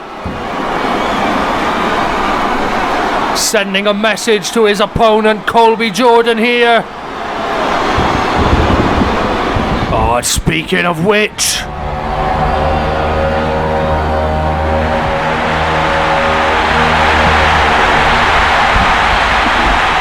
oh my God.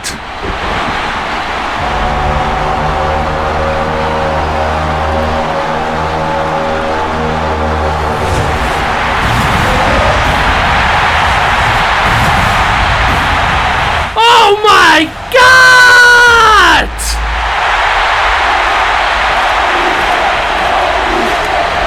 What the hell?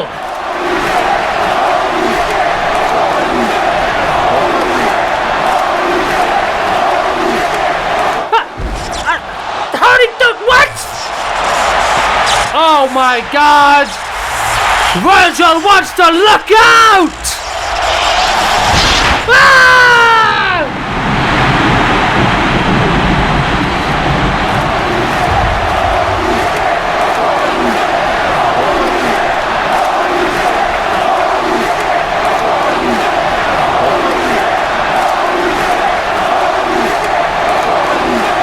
What on earth was that?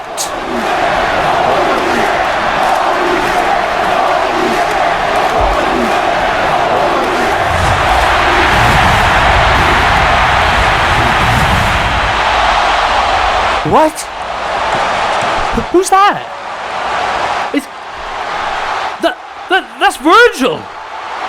But he looks so different.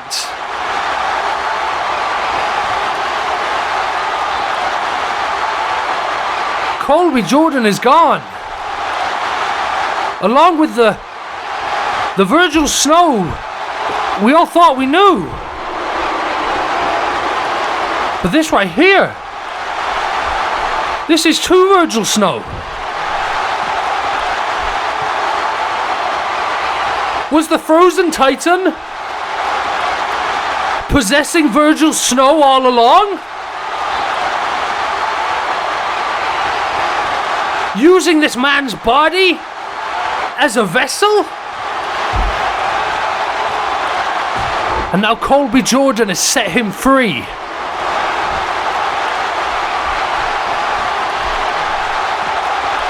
I'm gonna need 5. I'm gonna go lie down.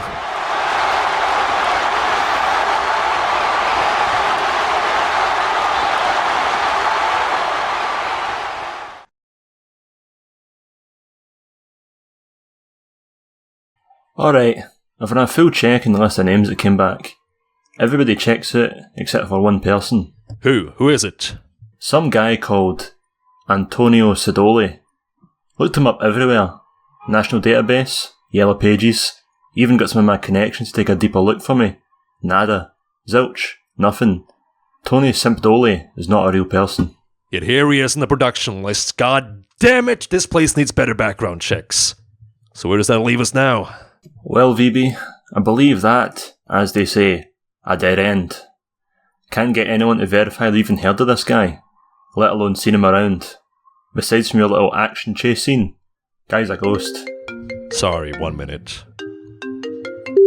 Yeah, who's this? I'm kind of in the middle of something right now. Yeah. Yeah. What? You're telling me that Antonio Sidoli is him? Ben, my friend, I must apologize. I've been blind this whole time, but now it finally makes sense. The attacks, the messages, the sporadic nature of it all. I know who this guy is.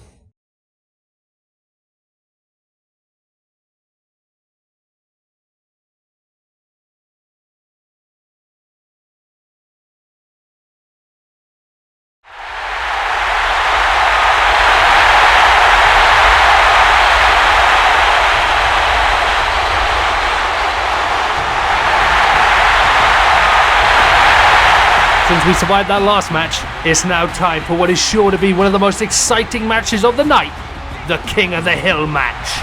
11 men will enter this gauntlet-style match, eliminating each other one by one until there are only 2 men left standing.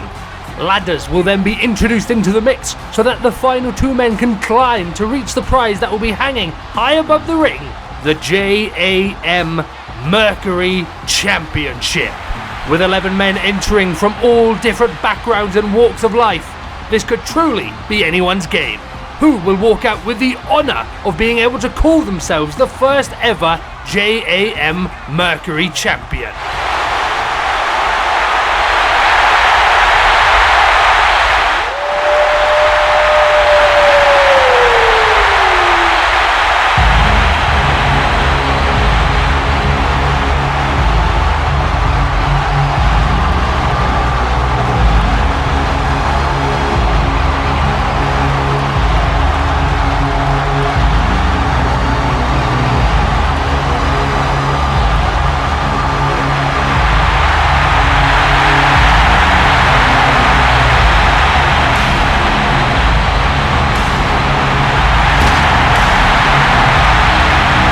And here comes entrant number 1 in this King of the Hill match. The one and only Stigma. Stigma purposefully entered himself into number 1 as a test to prove to himself and the entire JaM universe that he still has what it takes to compete in this industry. He understands that making it all the way to the end would be a short-lived goal. So he set himself quite an extreme goal of eliminating 5 people. That's, I can't remember. I don't know if I've ever seen anybody eliminate 5 people in a gauntlet match before. If Stigma can pull that off tonight, it'd be impressive. But the Wolf King is going to have a long hill to climb.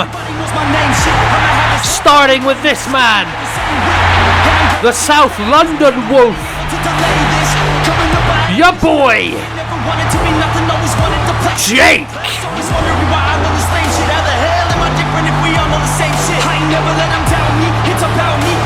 And Jake is very excited for this match. This may be the biggest moment of this man's career, going up against Stigma here as the first 2 entrants in the King of the Hill match. We just saw a battle of the gods, now we got a battle of the wolves. For anyone who's wondering, yes, I did take my 5, I did go lie down, went out the back, I saw Xavier was on some of that good stuff. You give me a little bit of, puff, and yeah, we all good. We squared now. But I needed that chill out after that Battle of the Gods. And I'm ready for this one, man. This King of the Hill match. This is going to be something else. The first ever JAM Mercury champion will be crowned here tonight. 11 men will step up for the opportunity. Who's going home the champion?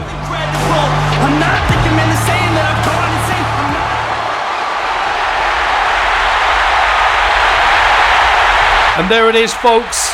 The prize that these men will be competing for.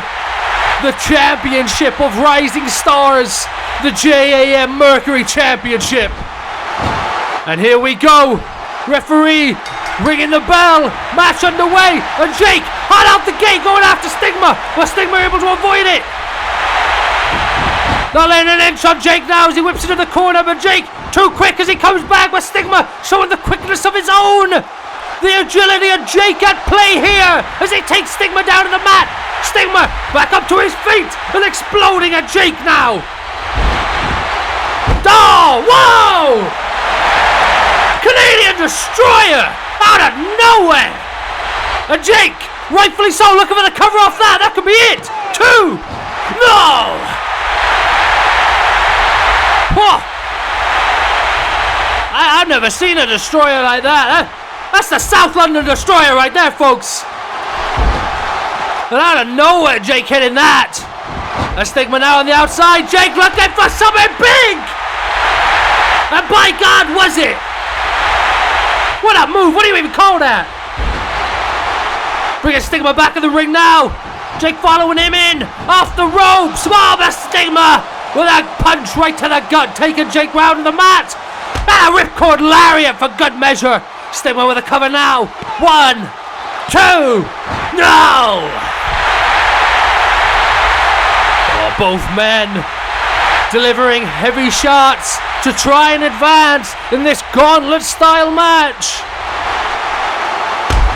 Stigma bringing Jake now to a vertical base, delivering those pounding strikes, but Jake reversing, dropping Stigma down into the ropes. Oh, the Stigma! Defiant, boots Jake right in the face, and now up he goes for a suplex. And if Stigma was trying to prove to anybody that he still got it, I think he's proven that already tonight. Could he be looking to make it perhaps some sort of trifecta of suplexes? But wait, Jake going over to the apron. Stigma's feeling it. He's feeling the energy of this crowd. But Jake! Oh, with a senton! But Stigma reversing into the powerbomb. And now he's just dishing out a big flurry of them here. For no! Jake sending Stigma into the ropes. 619! And a leg drop! And Jake also feeding off the electricity of this crowd.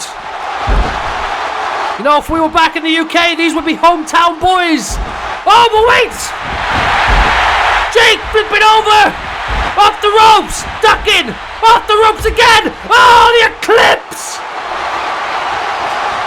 Taking Stigma down! And now Jake going to the top rope! Perhaps looking for the NHS shooting star! Fading off this crowd! Oh, Stigma got the knees up! And a big brogue style boot! Hoisted Jake now off of the mat, flipping him over and slamming him on that shoulder. Cover again. 1, 2. No!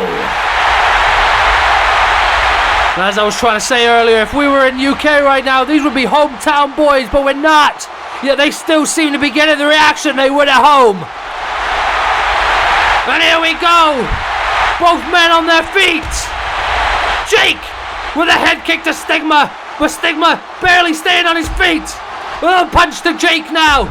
Jake with another head kick, following up with another kick and another. Jake's got the control here on a dazed Stigma in the corner. Oh, but wait! Stigma almost trying to come back there, but Jake! Oh my God! Using that ring post for the assistance for the South 19, and Stigma catching him off the top. Stigma may be looking for the end, the original sin, but Jake powering out of it. Roll up. Oh wait, super kick. This match has just been high octane out of the gate. Both these men want it. Both these men want to go through to the next round of this King of the Hill match. But Jake, wait! Looking for another South London Destroyer, but Stigma reversing it to the original sin. 1, 2, 3. And Stigma eliminates Jake to advance in this King of the Hill. And up next, looks like we got Xavier, and I was just with this guy. What up, Xavier?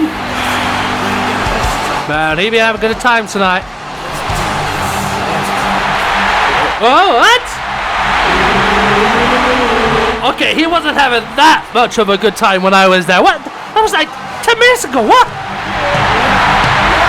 Oh my God, he's amped. He is amped.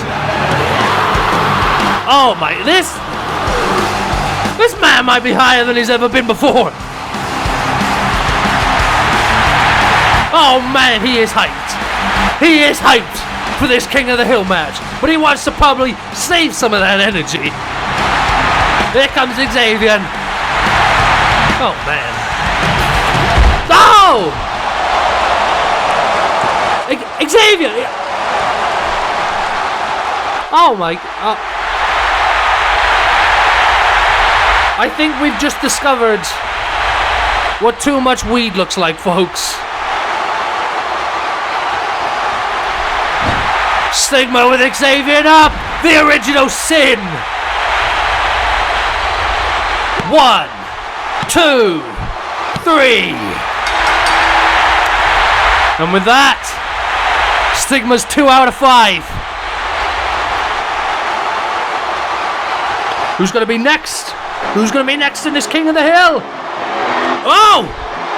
It's the man who won the 6-man Newcomers Gauntlet match at Bash at the Beach. Eamon Drake.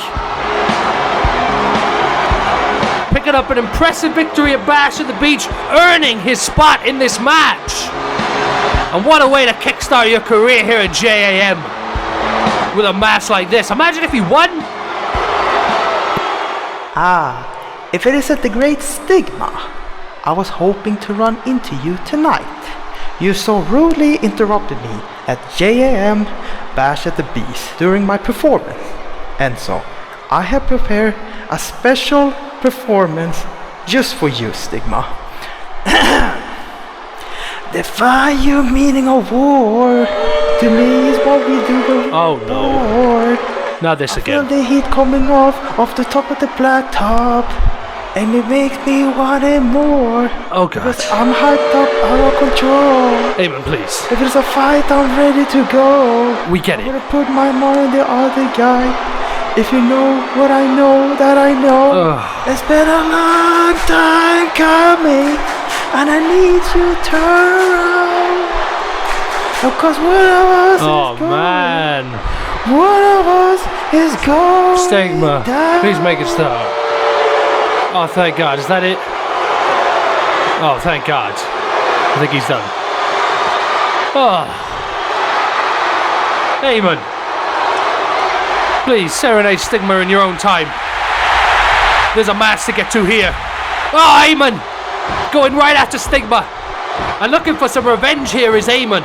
If you cast your minds back to Bash at the Beach, when Eamon was serenading our audience there in Australia, Stigma came out. And he dropped Eamon on his head with the original sin. Straight in, original sin, straight out. No questions asked. But Eamon looking for some revenge here tonight. And with Stigma going through 2 men already, I mean, you count Xavier, even though he didn't really do much. But with him going through 2 men already, Eamon looking to take advantage of an already tired Stigma. And so far so good. Eamon might end up costing Stigma his spot here, and ultimately his goal of eliminating 5 people. To come up short on 2 would be quite the upset, as that patented discus clothesline just turns Stigma inside out.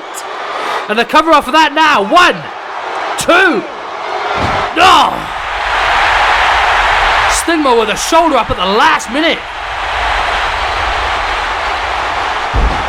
And he's lucky.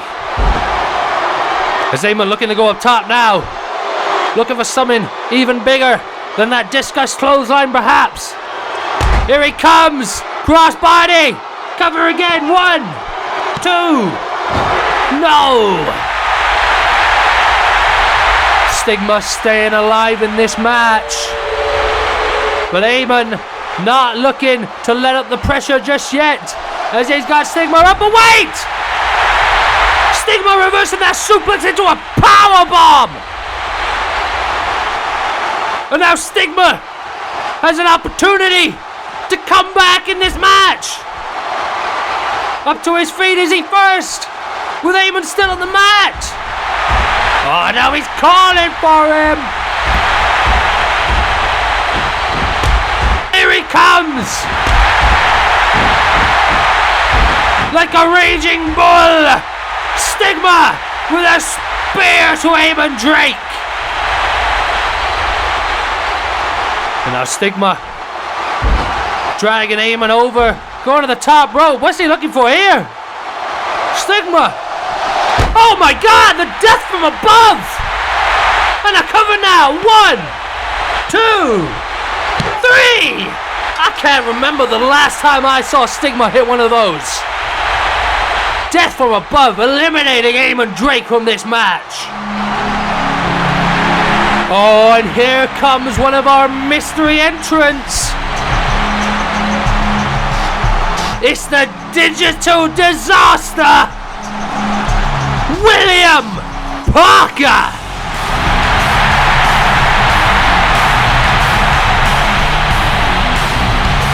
And there's some history between these 2 men. These 2 men have known each other for quite some time now in their lives before gender movement. So it's quite poetic that they would meet here in the ring in this King of the Hill match. And will Parker be the one to stop Stigma? Will Parker bring an end to his friend's reign in this King of the Hill? Let's have a look. Stigma really feeling the effects there. Eamon did a right number on Stigma. As Parker now in the ring. And he's eyeing up Stigma. Just eyeing him down, and a Kingsland Spear! 1, 2. No! And it seems with every pinfall that Stigma takes, he kicks out of it just a moment later each time. Parker looks like he's setting up for another Kingsland, but Stigma tossing him into the ring post and collapsing. Oh man, but Parker's got him. Rolling through now. Complete control of Stigma. Hoisting him up for the German. My God. 2. What a display of strength there for Parker. And Parker firmly in control now. And it's looking dark. It's looking dark for Stigma, as he doesn't really seem to be able to get any inch in this match. Parker with a cover. 1, 2. No! And Parker's getting frustrated. And Parker needs to chill on that. His frustrations have caused him to fray in the past. Whether it be in that Twitch Championship match at Bash in the Beach, or his debut match against Israel in your house. If he loses focus, he loses the match. So stay focused, Parker. And Stigma trying to come back now. Big boot. But Parker, oh God, with a King's Lance in the corner. And now a huge belly to belly just tossing Stigma across the ring.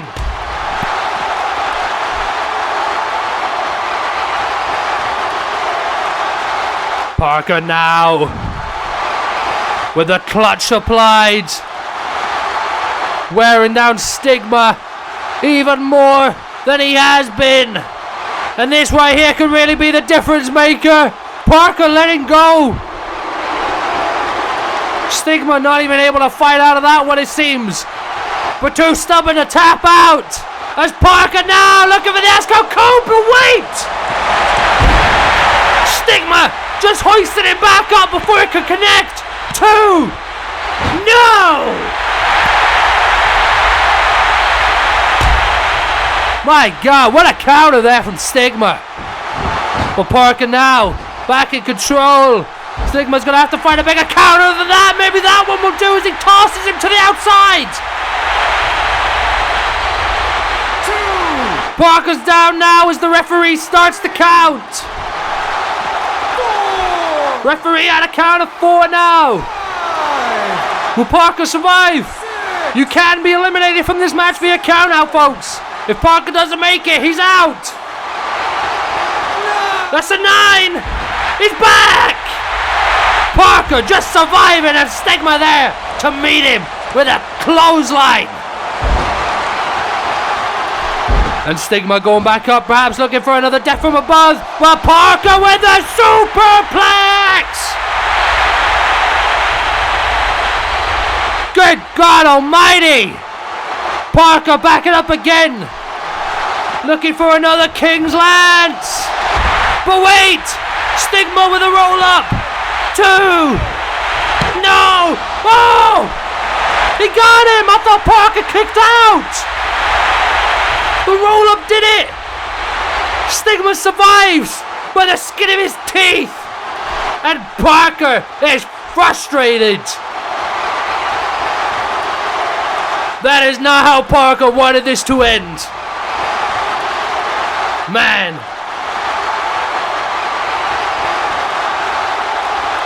And Stigma is not looking good. Not even got the strength to prop himself up in the corner right now. Poor Parker, man. He just can't catch a break. Oh no. Oh, and speaking of not being able to catch a break, I don't think Morning Star is going to give any of that to Stigma.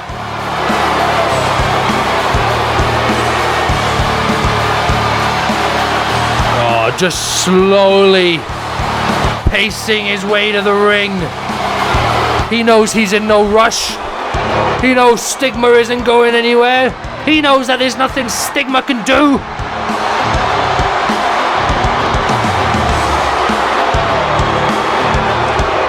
Stigma's like a lamb to the slaughter right here. As he's just eyeing up Stigma in that ring. And here he is. Morning Star just dissecting his prey. Getting ready to finish the job that 4 of the men couldn't finish.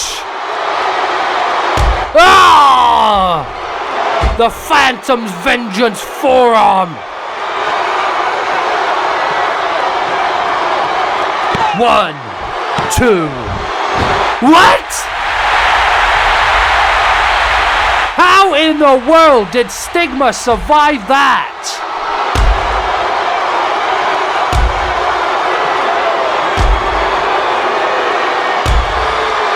Morning Star just continuing to dissect Stigma now. Just continuing to wear and tear on him. But if Stigma can mount a comeback, if Stigma can somehow find it within him to fight back, this is number 5. This is the goal. This is where he wanted to be. Morning Star again. But wait, Stigma caught him. Looking for the original sin, but no.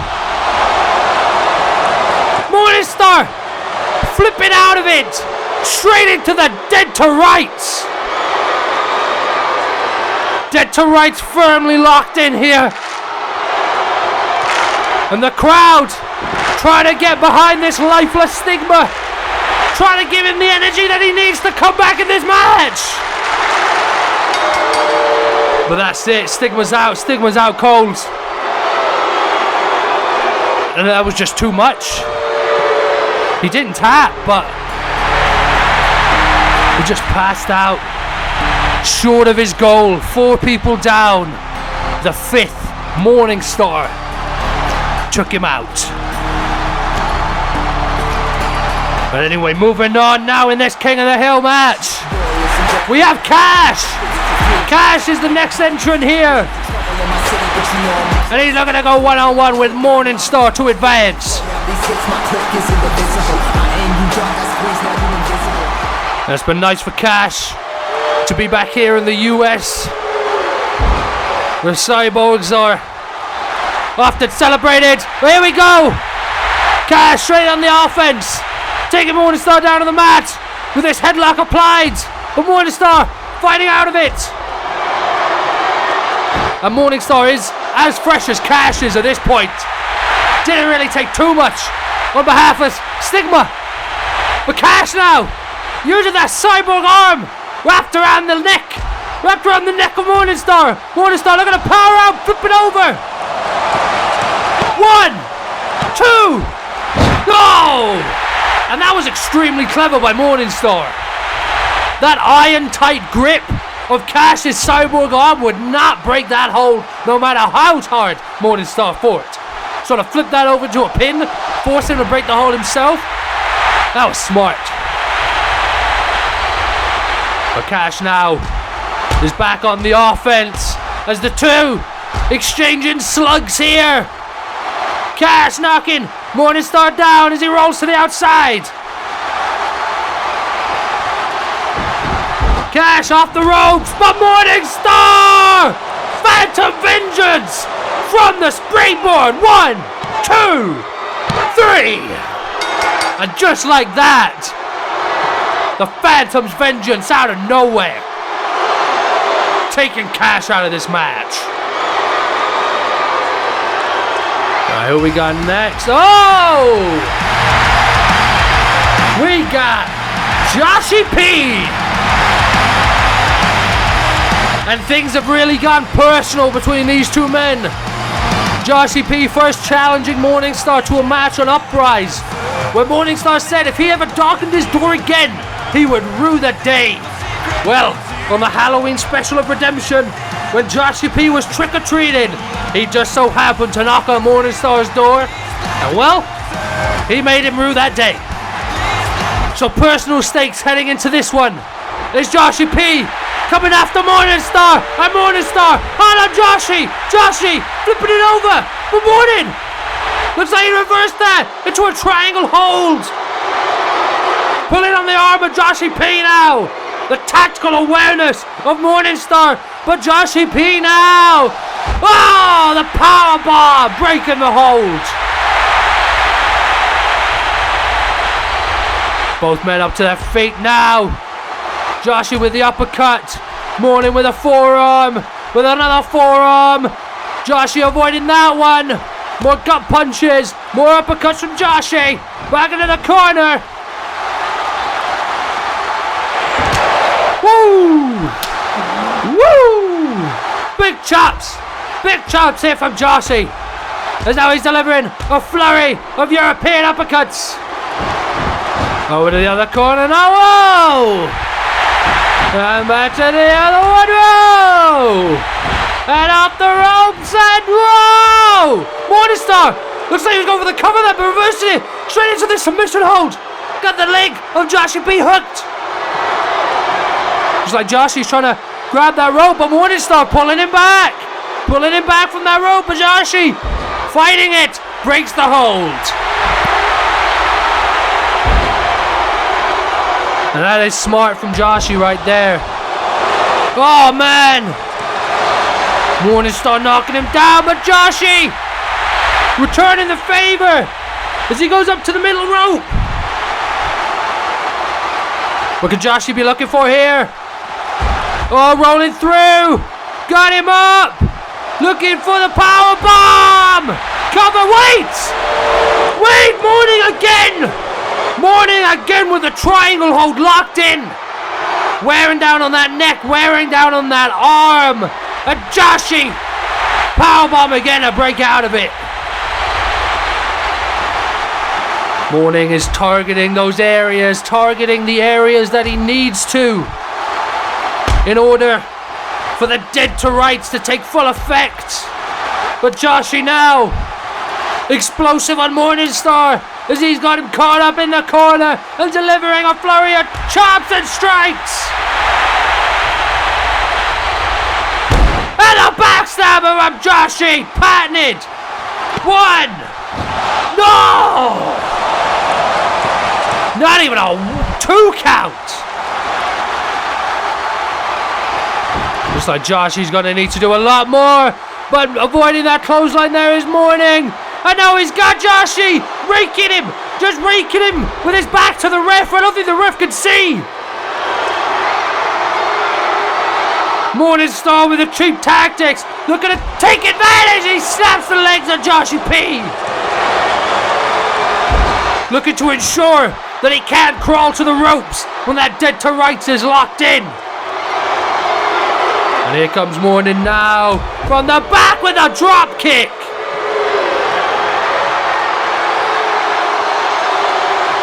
And Morningstar seems to have Joshi right where he wants him now.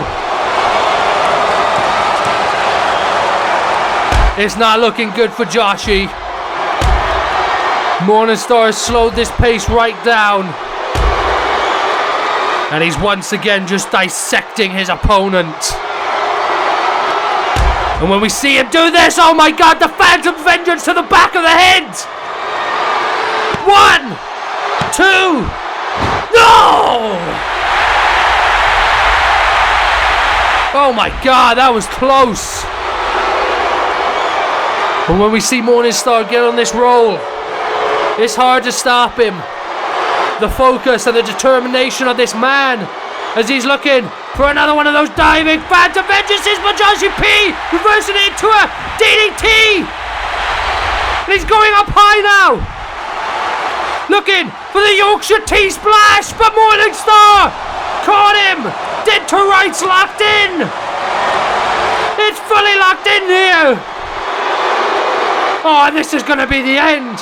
This is going to be the end for Joshi P. But Joshi getting out of it. Putting it over. Rolling him up. 1, 2, 3. Joshi P able to reverse the dead to rights into a pinning predicament. Oh, and Morningstar not happy about it. Another Phantom Vengeance. Oh, the Phantom Vengeance to the ref. Morning, what are you doing? Not like this.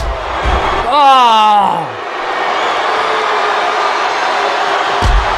We're once again seeing the emotions get better of Morningstar as the dead to rights locked in again. This time on Joshi P. Oh, Joshi P tapping out. If only that was a moment earlier, they'd be all over in favor of Morningstar. But wait a minute, that's Ortiz. He's the next entrant in this match. Are you kidding me? After the backwards brawl match, he's made it back to the arena for this match. Oh my god, and he's looking pretty beat up. Ah, but heck, so is Joshi P, so he might have good odds here. Getting the referee back in the ring. He needs someone to count it. I can't believe Ortiz is here. How did he get in this match? Oh, he's got Joshi P up on his shoulders. The Burning Hammer. 1, 2, 3. Morningstar just looking on the destruction he caused. But how is Ortiz in this match? Like, is that Bash's decision? Like, what's happened? Wait a minute. Is that who I think it is? It is! It's D'Angelo! And all of a sudden, Ortiz is starting to make a lot more sense. I think Bash has awarded these two spots in this match as rewards for winning their matches early in the night. How cool is that? Ortiz and D'Angelo have been clawing for an opportunity. And what better opportunity than this right here as they go head to head in the King of the Hill match. And this is going to be an interesting one to watch, folks. As you can see physically, both these men have already been through a lot tonight.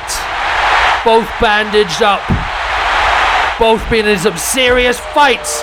And Ortiz going right after D'Angelo on his way into the ring.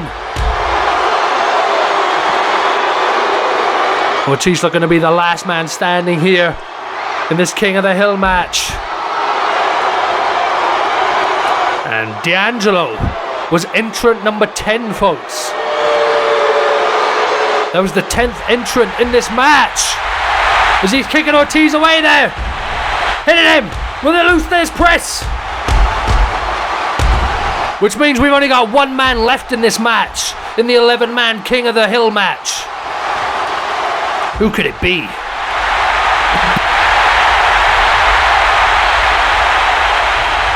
Ortiz now. Just getting beat up by D'Angelo. Who's got the pressure on. With these continuous gut-wrench suplexes. Just tossing him around the ring. And D'Angelo clearly the stronger man out of the two here. Oh, not enough there to keep Ortiz down as he gets the shoulder up and a 2 count. And man, let's just see. So D'Angelo, on top of all the punishment that he withstood in that match. Hang on, cover here. 1, 2, no! And you see D'Angelo's got a bit of a game plan.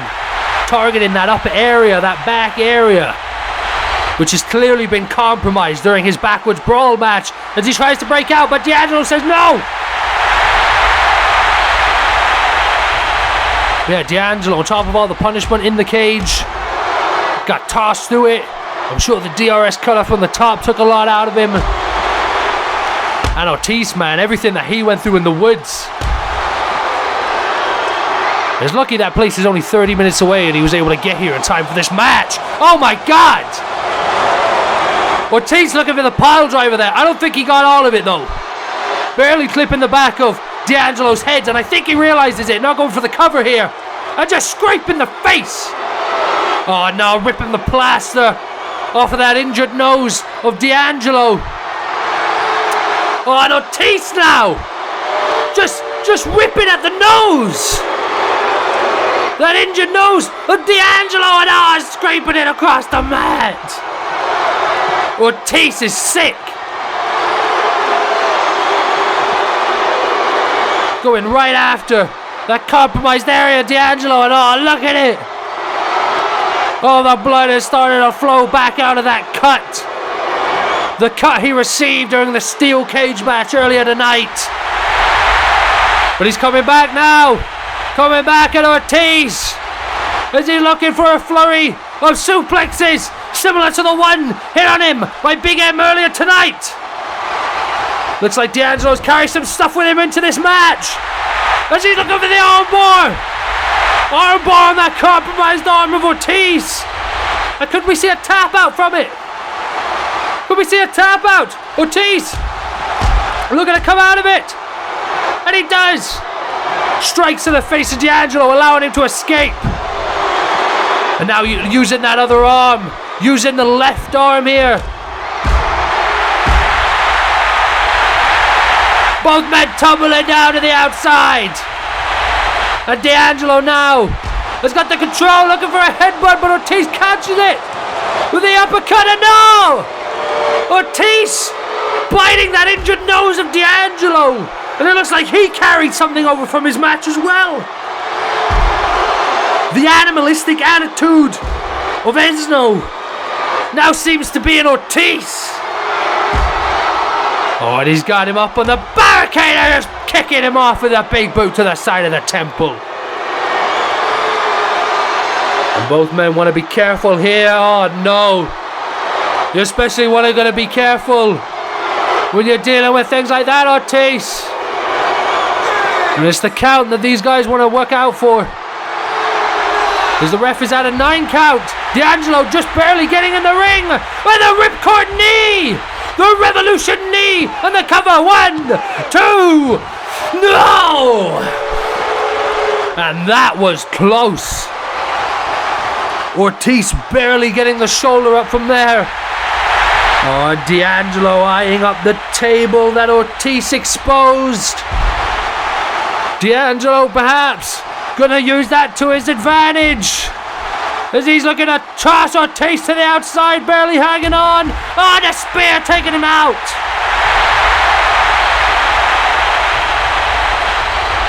Oh, D'Angelo now. He's got Ortiz right where he wants him.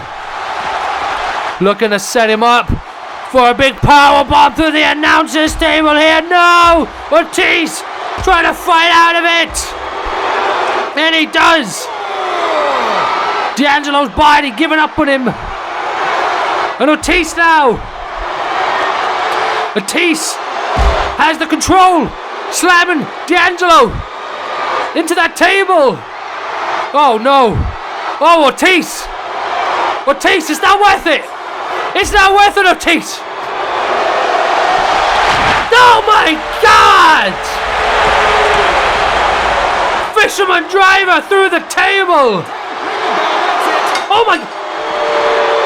What the? D'Angelo and Ortiz have just been counted out. What does this mean? There's only one other person left to enter this match. Is he the champ?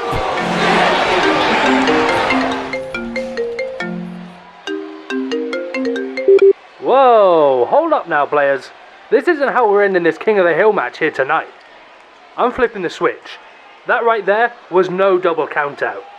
That right there was a count in, as D'Angelo and Ortiz have just been counted into the final portion of this match, as it will now be a triple threat ladder match. And here comes the final entrant into this match. Oh my God. Bash has flipped the switch. D'Angelo and Ortiz are in. And it's now a triple threat ladder match. And here comes entrant number 11. The one and only Smack Talks. Smack Talks making his debut in JaM here tonight in this King of the Hill as the final entrant. And he's looking to take advantage of a down D'Angelo and Ortiz. Going straight for that ladder. Sliding in the ring. Ortiz is reeling now. And he's going to have to reel quicker than that. Because Smack Talks is hard on this. Ladder set up and he's going. The title is in his grasp. Oh, here comes Ortiz. Ortiz is in the ring. Ortiz climbing now. Smack Talks got his hands on the title, but Ortiz trying to get him off. And he does. Oh, and Smack Talks now teetering. Both men with a back and forth on top of the ladder, and not the safest place for a back and forth, guys. Ortiz now. Wait a minute, it's D'Angelo. D'Angelo pushing the ladder out of both men tumbling towards the mat. My God. Oh, D'Angelo now got Smack Talks on the apron, but Smack Talks says no. Sweeping the leg on D'Angelo and following it up with a leg drop. Shades of his good friend Jake there, who we saw earlier in this King of the Hill. Now Smack Talks, elbow in the corner, Bulldog. Oh, D'Angelo landing on top of that ladder. Oh no. Oh, Smack Talks, what are you doing? Smack Talks! Oh my God! What were you thinking? Again, shades of his friend Jake there, the NHS shooting star from Smack Talks. onto D'Angelo laid out on the ladder, and man, that's gotta hurt. And Smack Talk shaking it off like it's nothing, setting that ladder back up again. No man inside. Oh, but wait a minute, Ortiz! Drop kicking the ladder out of place. And now look at it kick the crap out of Smack Talks on the mat. Oh, Ortiz got the ladder. Oh, but I don't think he's looking to climb it. Oh! Oh, no, not in the gut, no! Ortiz just driving the ladder into Smack Talks there. Oh, I don't know. What could he be looking for here? That ladder's not in a climbing position either. What are you doing, Ortiz? And that dropkick looked pretty low as well, but we're in the no DQ portion of this match now, folks. Anything goes in this ladder match. Now Ortiz now got Smack Talks up on the apron, but Smack Talks able to hit him with a forearm. Smack Talks coming for Ortiz. Ortiz ducking under, but Smack Talks off the ladder and lands on D'Angelo. God damn, the agility of this man. I thought he was impressive in FAM, but he seems to have really kicked it up in recent years. But Ortiz now, looking, got his hands on the title. Here comes Smack Talks. Oh boy, just jumping out of that ladder from the apron. Oh, and Ortiz raking the eyes. Oh, Ortiz now. Oh no. Oh no. But Smack Talks coming back. Looking to turn the tables. And a huge, like 10-foot drop from Ortiz there. My God. And D'Angelo back in this match, working on Smack Talks, looking for the DRS cutter, but no! Smack Talks coming back, looking for the Hurricane Rana, but D'Angelo caught him! Oh, the buckle bomb!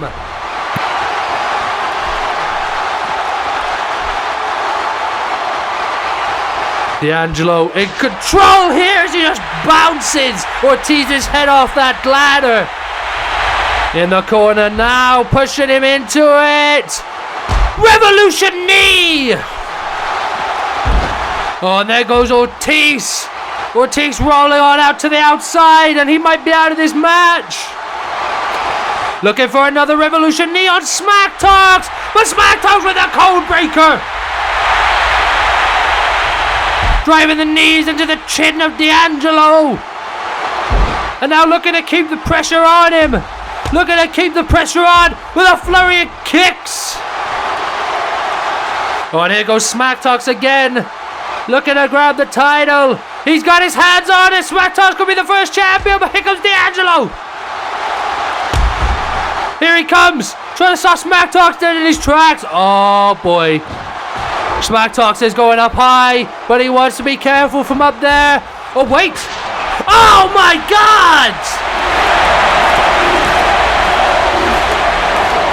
D'Angelo just throwing himself into the ladder to send Smack Talks into those ropes. And now he's got him on the apron. Oh, God. Back suplex on the apron. And man, after all that, I think Smack Talks might be out of this match.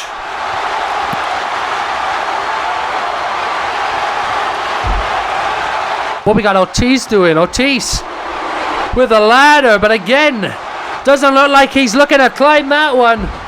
Ortiz getting real creative with these ladders here tonight. As both D'Angelo and Ortiz meet back in the ring, but Ortiz with the advantage in the exchange. Oh, now once again, ladder in hand. And I think he's looking to use that to inflict even more damage upon D'Angelo. D'Angelo, look out! Oh my God. Come on, Ortiz. Have some mercy. Oh, wait. Oh, whoa, whoa! Oh! Slamming D'Angelo right into that ladder. Ortiz trying to do as much damage as possible to make sure nobody can come back in this match. Oh, what's he doing now? Got him pinned up against the ladder like a board. Oh, wait! Oh my God! Ortiz just German suplexed D'Angelo through that steel ladder! What a twisted son of a bitch! And now just tossing the lifeless body of D'Angelo to the outside. And with Smack Talk still down, Ortiz is looking to win this, but he needs a ladder to do so. Oh, just stomping on Smack Talks for good measure. Making sure he stays that way. Oh, and Ortiz now looking to climb the ladder. Nobody in sight to stop him. Are we about to have our first JAM Mercury champion? Wait a minute! Smack Talks is on his feet! He's climbing the ladder! He's there to meet Ortiz! And he's got his hands off of it now! Ortiz with a forearm! Oh, looking for the kick, but Smack Talks avoids it! Smack Talks with a headbutt on top of the ladder! The uppercut! The uppercut again! Ortiz barely hanging on! The third maybe, but no, Ortiz avoids it! And he slams Smack Talks' head into the ladder! Oh my God, what is Ortiz looking for? Smack Talks! Smack Talks trying to stay alive! Ortiz looking for something big, but Smack Talks staying alive here! Slipping behind Ortiz! Got him now, pulled him off that ladder in a powerbomb, switching over to fireman's carry! Oh my God! Tossing him onto that ladder! And this could be it. This could be what's... Wait a minute. Smack Talks! No! Oh my God!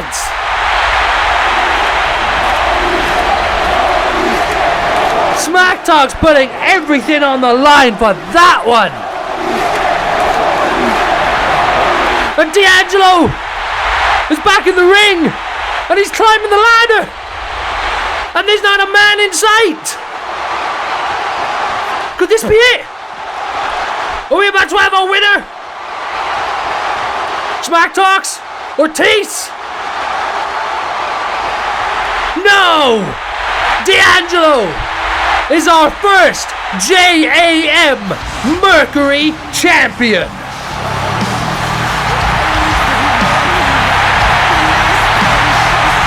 By God, what a night this man has had. From steel cage to the top of the ladder in this King of the Hill match, D'Angelo has done it. And after the months of torment he's been through, after the nightmares that have been inflicted upon him at the hands of Big M, man, this is well deserved. If there was ever a man that deserved it, it was this man right here. But let's not forget about Smack Talks. Oh God, the display from this man. Like I said, I've seen agility before, and then this Smack Talks. Unreal, folks. Unreal what this man can bring to the ring. Just running up that ladder with ease. He didn't set that up. No plan or forethought went into that. Just a ring awareness. And it's been a hard career for Smack Talks. He lost his former love when the internet bills passed. But man, he's making a great home for himself here in JAM after that performance. And Ortiz, let's not discredit Ortiz. Some of the things Ortiz did in that match, quite frankly, I'm blown away. Not only like the sadistic nature of it all, like right here, where he put D'Angelo through the ladder, but just the fact that he had the energy to do so after everything he went through in that backwards brawl match. Both Ortiz and D'Angelo deserve all the praise in the world after what they did tonight. 2 matches. And it's not just any match, man. Backwards brawl and steel cage match. You saw the way they first came out, and you can see the way they look now. They're the most beat up men in this building here tonight. And no one can take that away from them. Congratulations, boys. My hat's off to you. As we take a look at this right here, the final moments of the match for Smack Talks and Ortiz, as Smack Talks put it all on the line to hit that time vortex from the top, driving Ortiz through the ladder. Man, that took it out of both of them. And that was just what D'Angelo needed. That was just the opening that was needed for D'Angelo to come in and claim the prize on top of the ladder. What a match. What a King of the Hill match. All 11 people who entered it. By God, pat yourselves on the back, because you put on one hell of a show tonight. I've seen gauntlet matches in my time, folks. There have been many in the WWE and in FAM. Many great, many fantastic, many amazing gauntlet matches. But that one right there, that was special. I saw more than just one star made tonight. D'Angelo may be walking out of this as the JM Mercury champion, but I feel like the majority of the men who entered this match tonight have left it with their careers improved. They put the entire world on notice, and trust me, boys, we noticed. But congratulations to the new champion. Congratulations, D'Angelo.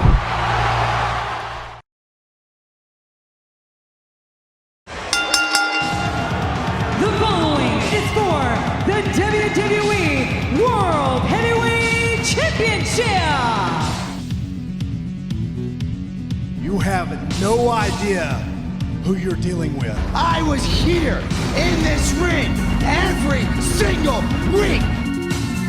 Austin 316 says I just whipped your ass. Incredible match. Quite frankly, a match I thought I would never, ever see. The spectacle that is WrestleMania. This is it. He's got it now.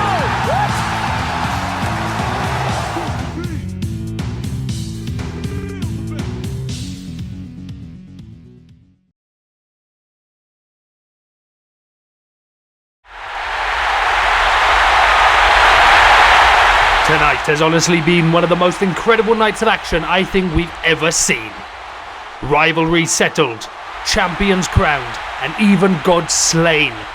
And despite all of that awesome stuff, we're not done yet, as we're about to get ready for the main event of the evening, the JAM Lionheart Championship match between Andre Delano and Jimmy Daro. After months of battling in a hard-fought tournament, this rivalry reached new heights when Delano attempted to take Daro out with his car, and Daro retaliated with a brutal bat beating, turning the finals of this tournament into the most fitting playground for these two men, an extreme rules match. With illegal actions not only allowed, but encouraged, the lengths that these men can go to simply have no limits.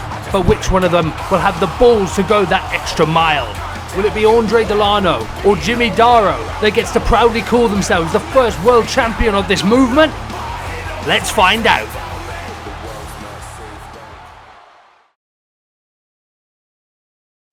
Which one of these 16 shares will fully unlock the beast that rages inside them and focus that power into winning the first ever JAM Lionheart Championship tournament?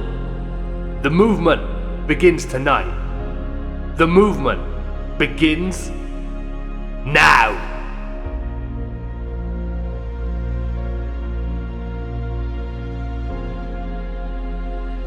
Jimmy Daro now got him. Oh my God! The Daro driver! 1, 2! Oh my God!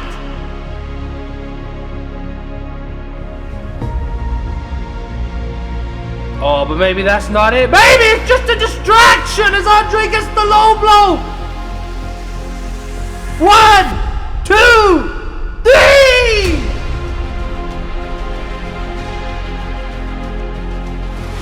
He's got it locked in, the dead to rights! The dead to rights locked in, it's all over! Oh, crowd trying to get behind Daro. Can he make it to the ropes? Morningstar forced to break the hold. Jimmy Daro! Daro driver! 1, 2, 3.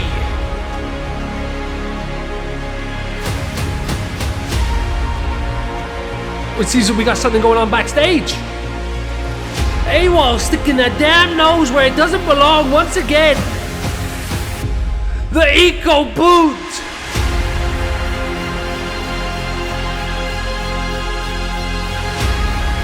Nowhere to run, nowhere to hide now, Andre. He threw him straight into the ref! And this is where it gets sketchy, cause you never know how far behind AWOL is! Oh no! Of course the referee's back!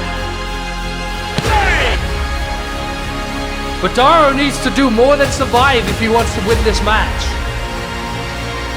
And that might be the difference maker there, folks. A big move from Daro might be what he needs to take some momentum in this match. 1, 2, 3!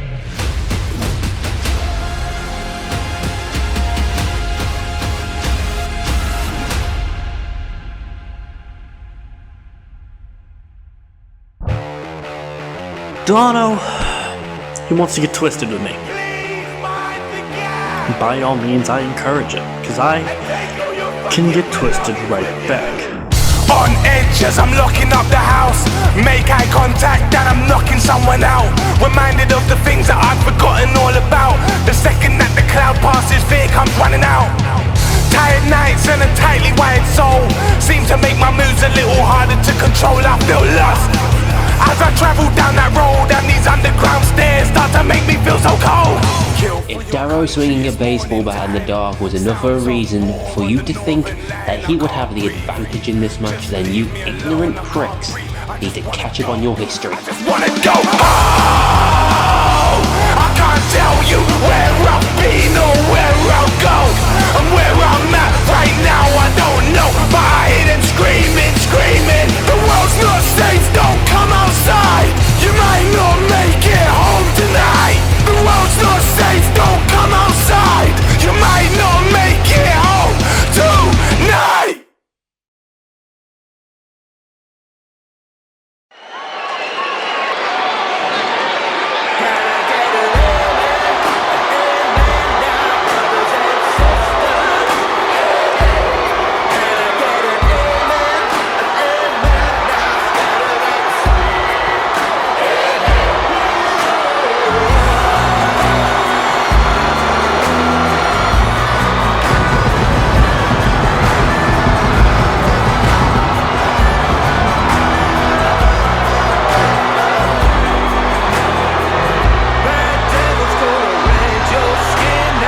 Andre Delano. A low blow to Alex Mercer. His boys attacking Ryu. And AWOL causing a distraction against Ryan Hunter. That's been the story of this man's run through the Lionheart Championship tournament. And to top it off, when it was all said and done and the finals were set, Andre took it one step further by trying to deliver immeasurable damage to Daro, to not only cost him this match, but perhaps his entire career.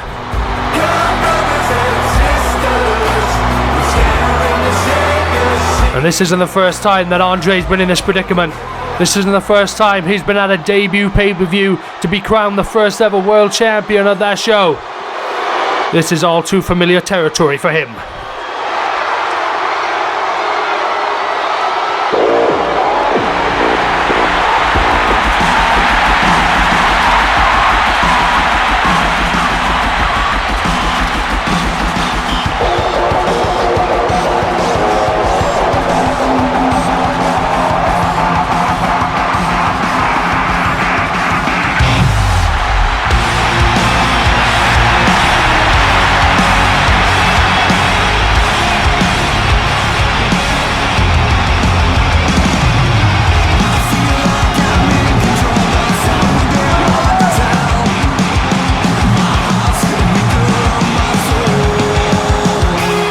Jimmy Daro defeated Owen Clark in 22 seconds.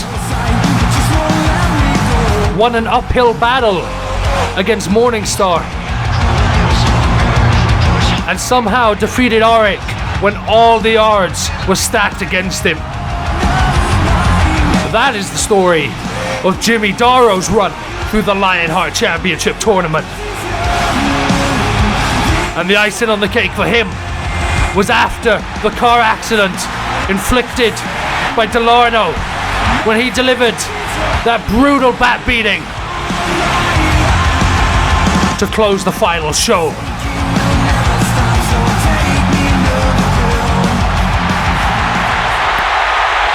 The following contest is scheduled for one fall and is the main event of the evening and the finals of the JaM Lionheart Championship Tournament, which will be contested under Extreme Rules.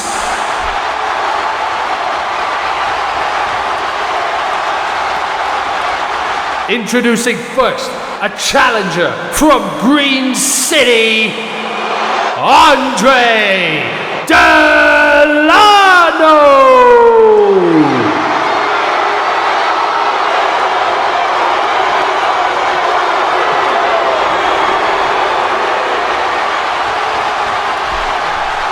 And his opponent, the other challenger, from Stillwater, Jimmy Daro!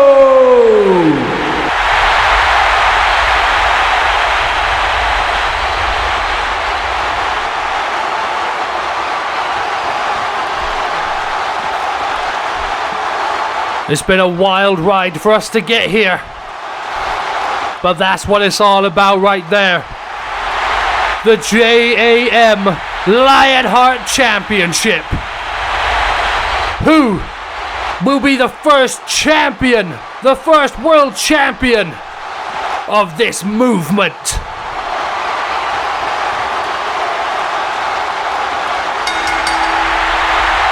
And here we go. The bell has rung. This match is underway. And these two men have not moved a muscle, eyeing each other down, squaring each other up. There's a lot at stake here. Don't make a wrong move, boys.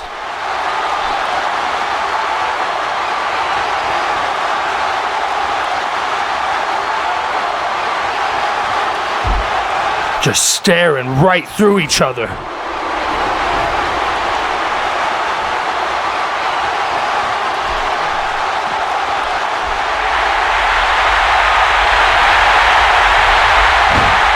And here we go.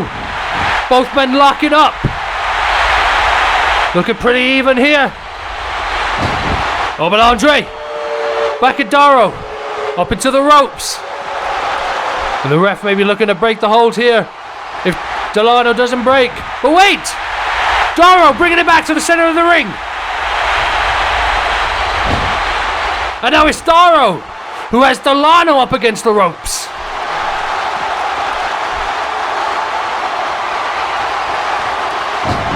And again, back to the center of the ring. This time Delano pushing the action and going under. Wrestling takedown there. Oh, just throwing Daro across the ring. Andre trying to get under the skin of Daro here. Andre definitely got the veteran experience coming into this one. Oh, just like right there. Sweeping the leg out from that side headlock. And once again, controlling him from behind and just tossing him across the ring again. Making Daro look like an amateur here. And it's Daro now. Got the arm controlled. Oh, but Andre, once again, turning the tables. And now he has Daro's arm controlled. And like I said, folks, the veteran advantage goes to Andre. Over 10 years in this business. And like I said at the beginning, he's been in this predicament before. He's been at a debut pay-per-view. He's been in a first ever World Championship match. And he's here again tonight to try and do it again. Not Daro has anything to say about it. Breaking out of that body scissors now. And Daro with a takedown of his own. And now he has Andre controlled, tossing him across the ring. Some just desserts there for Andre. Daro showing him he knows what he's doing.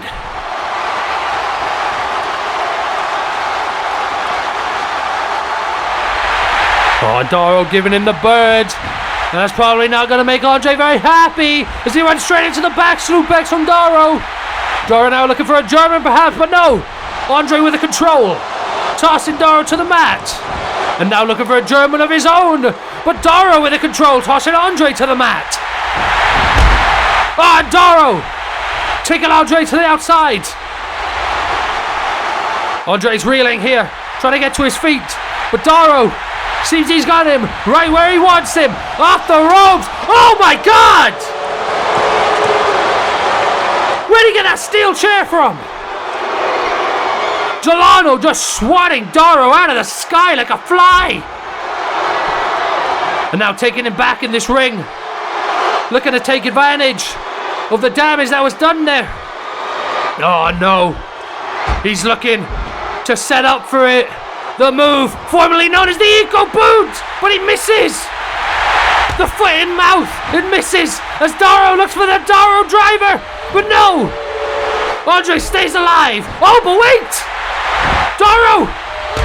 Andre! No! Andre looking to take Daro out. Daro off the ropes. Andre swinging the chair again, but Daro scouted it this time, and he got him with a DDT.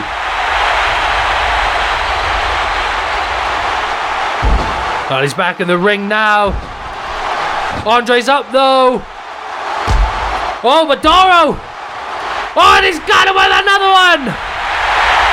Daro's deadly duo of DDTs, the DDT! 2, no!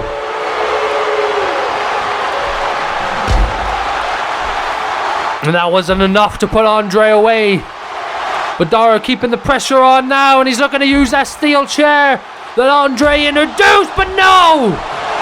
Andre with a super kick as Daro comes back in the ring. And Andre's got the control again, crossing those legs over here for the suplex. Oh, now Andre going after that arm. And it looks like this might be a game plan, as that offense on the arm is continuing here, dropping a big knee on the shoulder. Oh no, what's he doing? Oh! Just smashing the arm with a steel chair. And even the ref doesn't like that, trying to get involved, but Andre's scaring him away. Ah! They got to admit, that's a sound strategy from Delano. Is he just stomping on the hand of Daro now? That arm has been a constant target of every opponent that Daro has been in the ring with this tournament. Morningstar started the assault to set up for the dead to rights.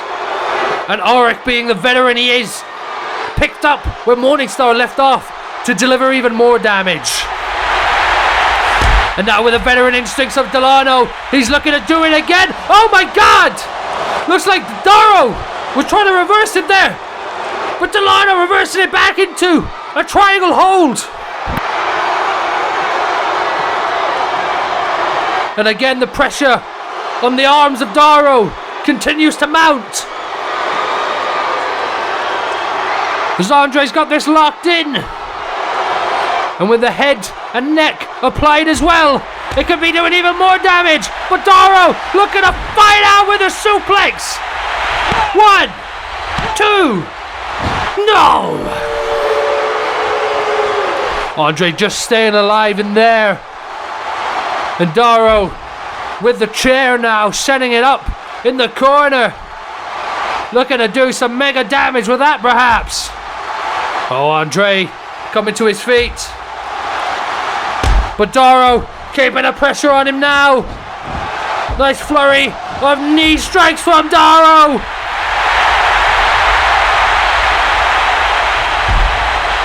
Daro's just keeping this pressure on. Keeping the pressure on Andre. And more knees now. Just driving him into the body of Andre. Looking to whip him into the steel chair, but no. Andre avoids it. Daro with a German, but Andre flips out. Oh, looks like he was going for the foot and mouth. But Daro reverses it with the stomp. With another one. Oh, not a stomp, but using his 2 feet for the drop kick there. And Daro back in control, throwing him at this chair, but wait! The veteran instincts of Delano flipping out of that corner. And now he's back in control, looking to take advantage of what Daro set up, but Daro, oh! You can't use the tactics of the veteran. Oh, but Daro flipping out of the German. Oh, looking for it. Oh! Oh, and again going after the arm. Looks like he was looking for the Salada del Sol. But oh no. Just going right after the arms of Daro once again. He wants to win this match and make sure that Daro can't even write his name afterwards.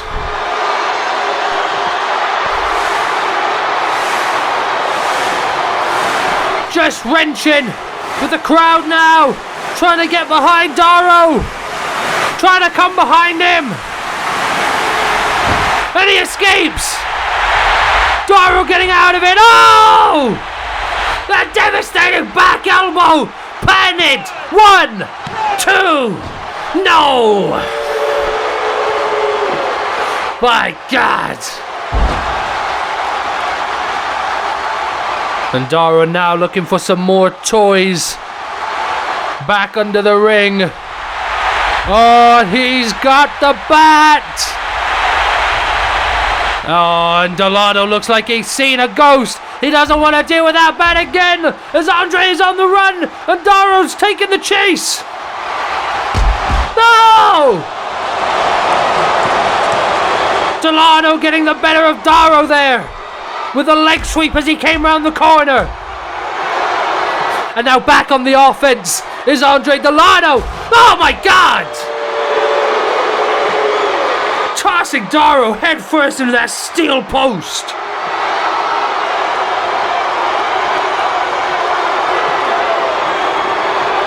Oh, Daro looks dazed. Daro looks confused. I don't know if Daro knows where he is. After that big head smash over the steel post. Oh! And now bouncing his head off the announce table as well. Oh, what's this? Oh! Just continually bouncing that head around the place. That time with a playmaker.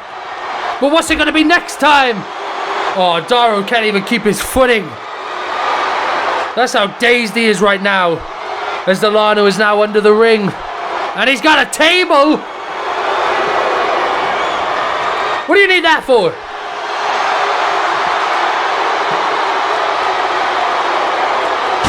Oh, Delano just tossing Daro into the side of the table. And again got him hoisted up on his shoulders and dropping him into the steel steps. Oh my God, not again! Oh! Delano is just being ruthless here, folks.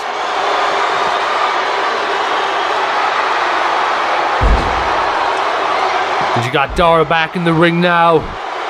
This is where this match has to end. This is not a false count anywhere as he goes for that piercing elbow. Oh, but wait! Daro caught him, got him hoisted on the shoulders.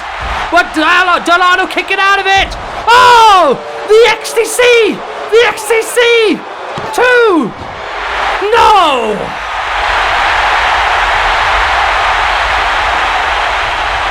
And Delano has put away many a matches with that move in the past. But he's gonna need something else to put Daro away today. And maybe this Andy-Con device could do it. Maybe this could be the move to do it all. Wrenching again on the neck and the arm of Daro. Two body parts that he's already targeted in this match. This could spell the end, but wait! Daro fighting back! The knees to the back of the head. Oh, but wait! Daro with a roll-up! Caught in the roll-up of Delano! 2! No! We almost had a new champ! Ah, Meteora! 1, 2, no!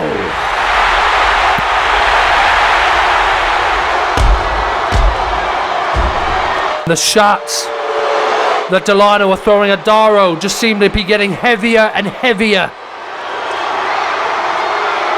He's gonna do whatever it takes to take him out, and that might include that steel chair.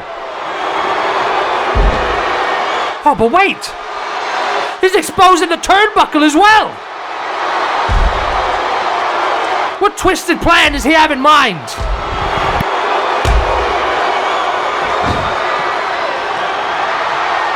Daro once again using the arms to control Daro. And Daro, when it comes to those arms, just doesn't seem to have much fight left. Seemingly just has to let his opponent get on with it and hope that he can survive. Oh, now Andre got him in the corner, got him over the shoulder again in this match as he's taking him to the corner, but wait! Daro getting out of it with the arm drag, and now Daro coming at Delano. Oh, off the corner, and I think I know what's coming here. These patented European uppercuts into the Salada del Sol. 1, 2, no! Oh, Daro now with a triangle hold of his own. The neck and the arm of Delano being wrenched here.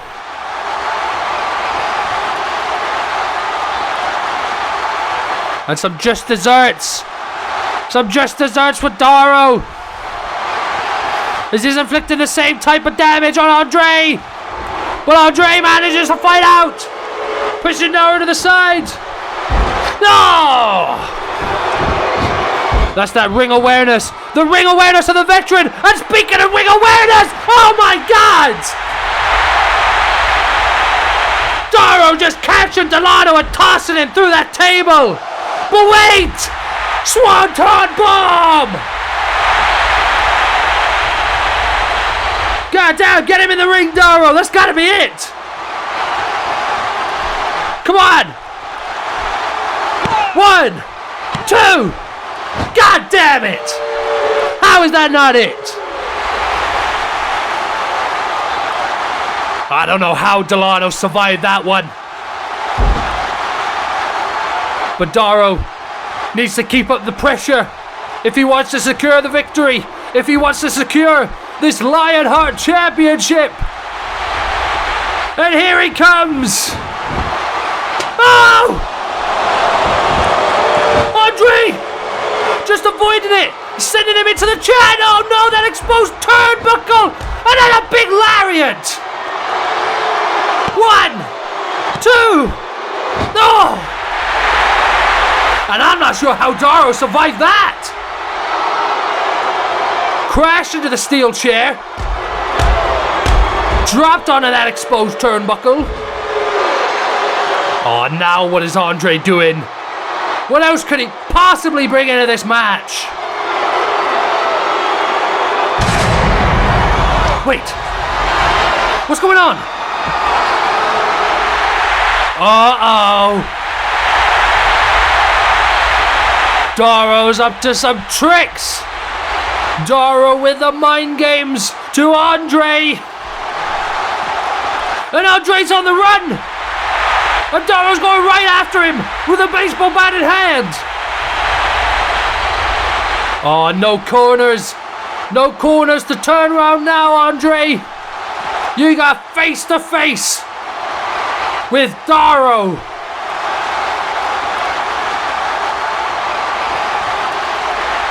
And here comes Jimmy now.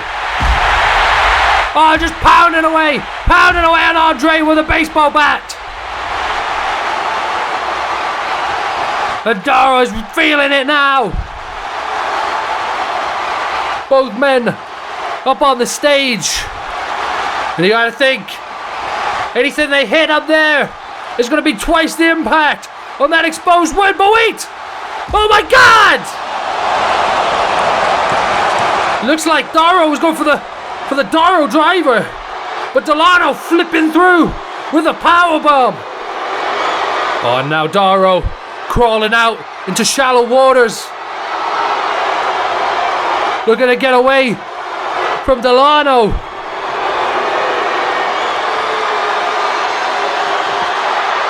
Oh! But Delano just stalking him with a baseball bat. His own bat used against him.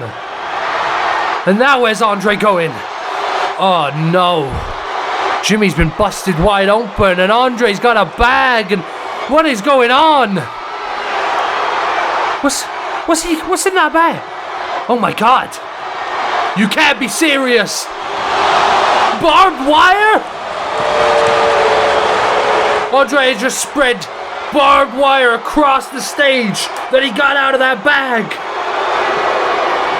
And oh my God, just mashing now, mashing that open wound of Daro. Looking to cause even more damage. Oh my God, just bouncing his head off the beach. Oh man. And that cut is busted wide open now. The blood flowing down the head of Daro. And Andre, what a mean suplex. Letting go midair, just tossing him onto that wood. Oh, and now Delano looking perhaps to take advantage of the barbed wire that he introduced. But Daro looking to stay alive here. And he's gonna have to. Oh my God! Oh my God! I am wincing and cringing in my seat right now. He just landed chest first onto that barbed wire.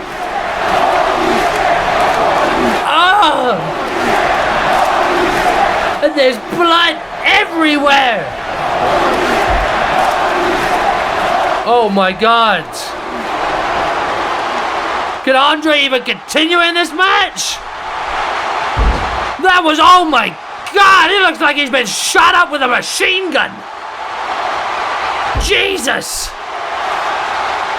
And he's just trying to crawl away from Daro now as the two men are back in the ring. And Daro, shotgun knee into the corner. And following it up with a huge drop kick. Daro keeping on the pressure now. Andre really struggling to understand where he is right now, I think. But Daro just looking to inflict more punishment as Andre tries to escape some more. Uh-oh. Daro's taking things to the next level. Daro's stripping the announcer's table. And he's got Andre right where he wants him. The lifeless body, cut open, bleeding everywhere. The amount of blood that Andre must have lost already. Oh man, this is just cruel. And he's got him on the table now. Oh, Daro. Daro, what are you doing? Daro to the top rope, looking for something big, but Delano moves out the way. Daro crashes and burns through the table. And Delano manages to get to his feet again. as Daro is just laid out cold. Oh God. Oh. And that's what they mean when they say high risk, folks. Because you never know what might actually happen. As Daro looks to get to his feet here, but Delano off the ropes, taking him back down.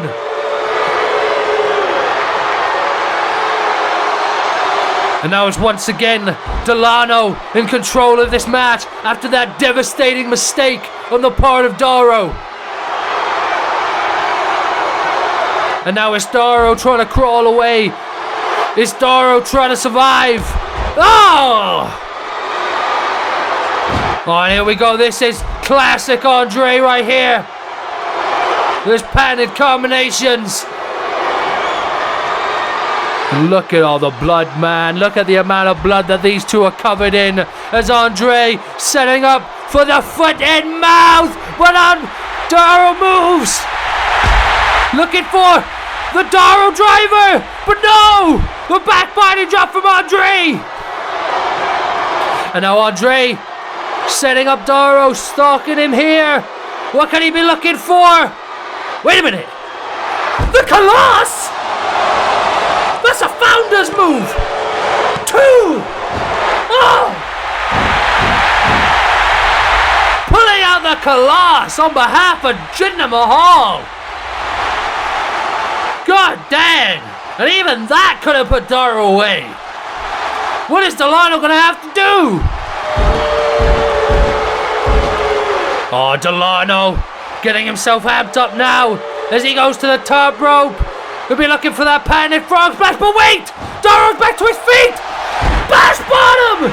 Bash bottom! 1, 2! Oh! And Delano survives!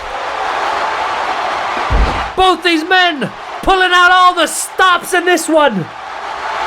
As Daro set it up again, looking for the Daro driver, but no! Delano countering it again into another XTC! Oh, now Delano thunderously into that corner, looking for it, looking for the foot and mouth. This is it, the Colossus, the XTC, and the foot and mouth. Oh no! The referee! The referee takes the foot and mouth. And Daro now! Daro driver! 1, 2, 3! Come on, where's the... Oh my God! Oh, and of course! Waiting for the moment, waiting in the wings for the exact moment is Jack Knudsen. And Daro going after him now, got the steel chair in hand. He's got the difference maker. But wait! Ah, Benjamin! Benjamin with a super kick to the back of Daro's head, sending him into the ramp. And now AWOL, they've got Daro right where they want him, breaking the only rule of this Extreme Rules match. AWOL cannot get involved. If the referee even so smells them, Delano should have been disqualified, but the referee is out. The referee is out cold. He took that foot and mouth right to the face that was meant to Daro. And now AWOL can do what they want. Delano now. Ah, the foot and mouth finally connects to Jimmy Daro. And you can see, collapsing at one knee, how much this match is taken out of these two men. But what's it gonna be, Delano? The ref is out. All you've got is you and your boys. But they can't ref this match. What now? What are we doing now, huh? Oh, another table, of course. Because the two weren't enough already. Oh, wait a minute. What the hell? Jack Knudsen taking a match to this table, just lighting it on fire. Wait a minute. It's the Canadian War Machine, It's Ryan Hunter! It's the equalizer in this match! Coming to deal with AWOL! Taking down Jack Knudsen, and now taking down Benjamin Harland! And AWOL once again fall to the mercy of the Canadian War Machine! Oh, but it may be too little too late! There's Delano looking to take advantage of that flaming table! Looking to slam Daro right through it! Wait! Daro survived! Andre barely hanging on! Daro off the ropes! Oh my God!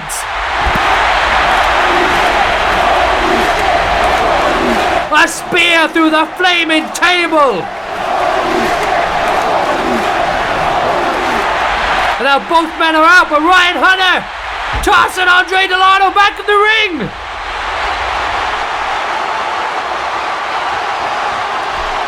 Okay. What we got here? What's happening?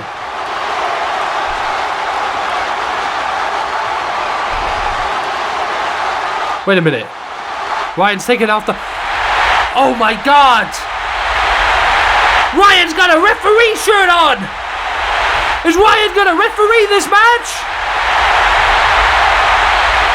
Uh-oh.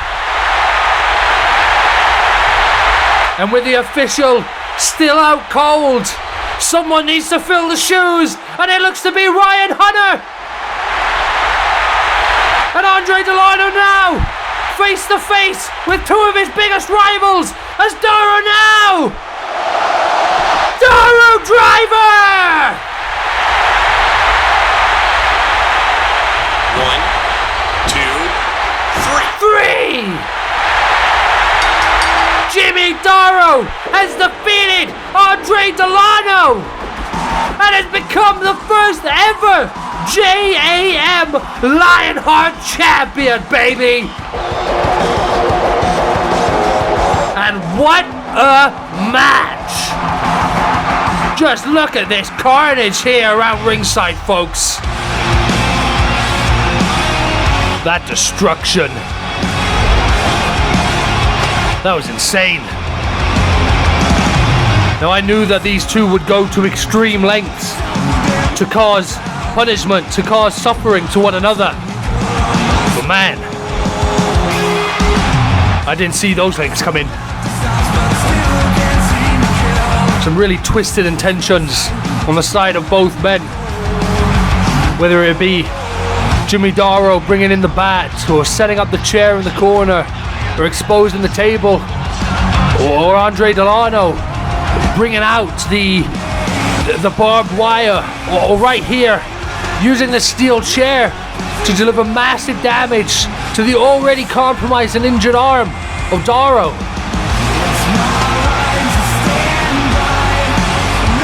They went to extreme lengths here tonight, folks.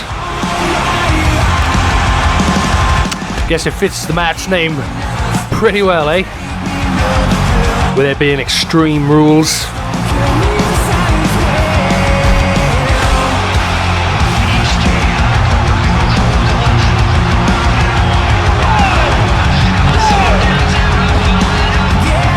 And what a story all in all for Daro.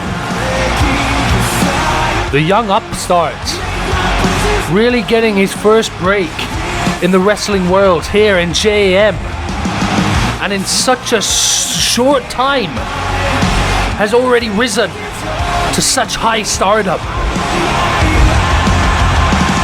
The challenges that he's already faced, the accomplishments that he's already achieved, quick victories against giant men like Owen Clark in 22 seconds, defeating absolutely immaculate wrestlers in the likes of Morningstar and the skills that he brings to the ring, and then veterans the likes of Auric and Andre Delano here, and Daro beat them all against all the odds. For all intents and purposes, like, he should be here tonight. In any other universe, I don't see Daro making it this far in the tournament. But he did make it this far. And he won. That's a once-in-a-lifetime thing right there.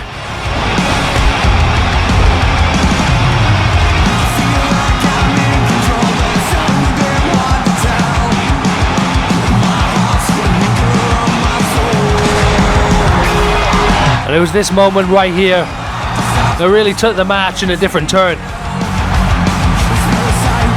When Daro played the mind games with Delano, appearing with a bat in hand, and then making chase to the stage.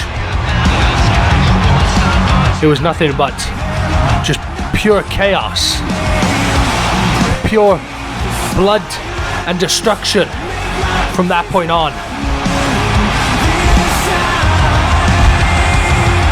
There wasn't the beating here from Daro with the bat. Then it was the incredibly vicious headshot that Delano dished to Daro with the bat, causing his head to split wide open at the hands of his own bat. Hey, Daro ended up getting some revenge there in terms of using one's own toys against them. As Delano dragged out this bag, obviously filled with barbed wire that he then spread out across the stage. And man, I don't know what his full intentions were with that. I don't know if it was a powerbomb and done or if he had more past it. But whatever the case was, it wasn't going to be pretty. And it came back to backfire as Daro was able to flip him out of it with this beautiful Hurricanrana, sending him chest first into the barbed wire. Both men an absolute bloody mess at this point in the match. And here was another incident of the tables being turned, excuse the pun. But as Daro went to launch himself through the announce table, Delano moved at the last second on instinct alone, causing him to crash through to the ground below. And then both men tried to dig deep. The Colosse from Andre Delano. And that wasn't enough. And then the bash bottom from Jimmy Daro. And that wasn't enough. We thought at this moment, what more could they possibly throw at each other? And that question was quickly answered as Delano delivered the second XTC of the match, followed up by another foot-in-mouth attempt. But this is where it all started to break down. This is all where it started to go downhill, as when Daro moved out of the way of the foot-in-mouth, it connected straight with the referee, causing absolute pandemonium to break out here. The Daro driver with the definite 3 count wasn't counted due to the ref being down. And then from there, it was nothing but AWOL.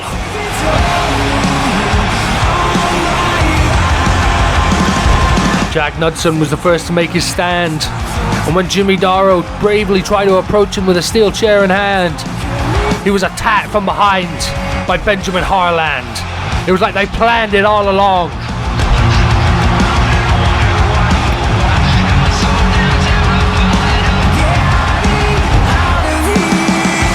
And finally, that allowed Delano to connect with the foot in mouth for the first time in this match.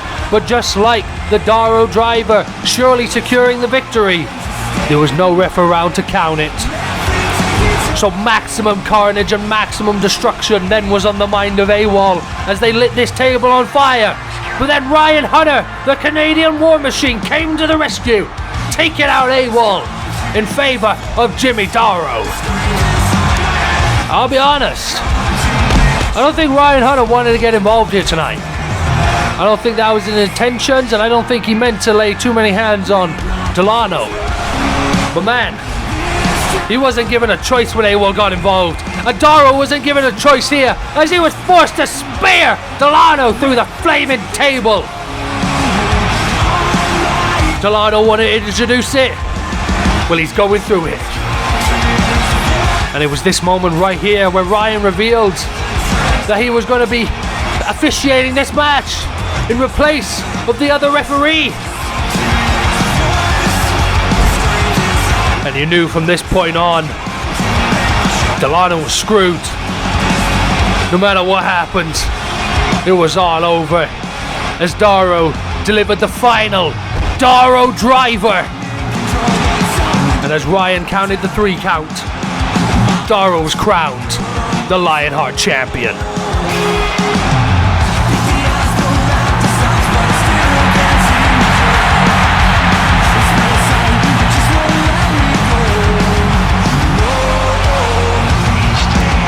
Ryan Hunter's debt to Andre has officially been paid. Maybe Andre will think twice before using some of the tactics that he's used in this tournament again.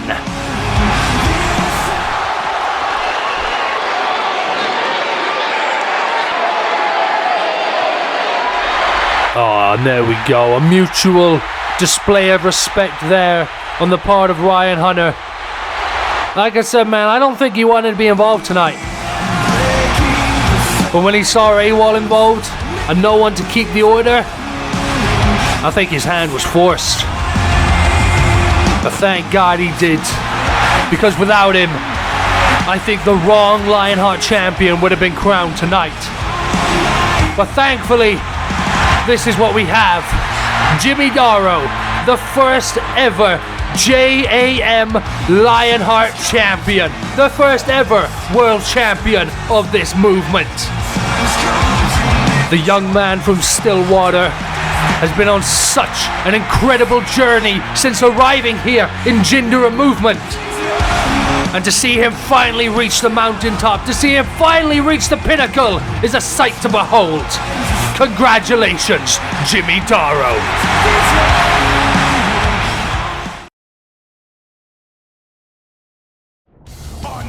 I'm locking up the house, make eye contact and I'm knocking someone out. Reminded of the things that I've forgotten all about. The second that the cloud passes, fear comes running out. Tired nights and a tightly wired soul seem to make my moves a little harder to control. I feel lost as I travel down that road, and these underground stairs start to make me feel so cold. Kill for your country, it's morning time. Sounds of war on the northern line. I can't breathe. Just leave me alone, I can't breathe. I just wanna go, I just wanna go. Oh, I can't tell you where I've been or where I'll go. And where I'm at right now, I don't know. But I hear those voices tell me the world's not safe, don't come outside. You might not make it home tonight. The world's not safe, don't come outside. You might not make it home tonight. Fearmongers rally up the people, rag full of ragtag stories about evil. Scantily clad bodies seem impossible to equal. Voices in the cage are getting way too loud to sleep through. Just fuel for the hatred in my head. Constantly uncomfortable and socially inept. Beat myself to death because I hate it.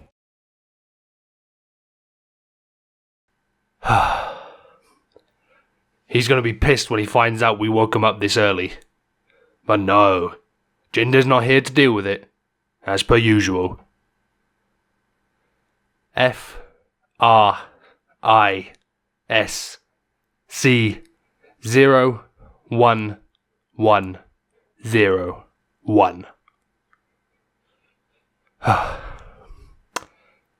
Hello, Frisco.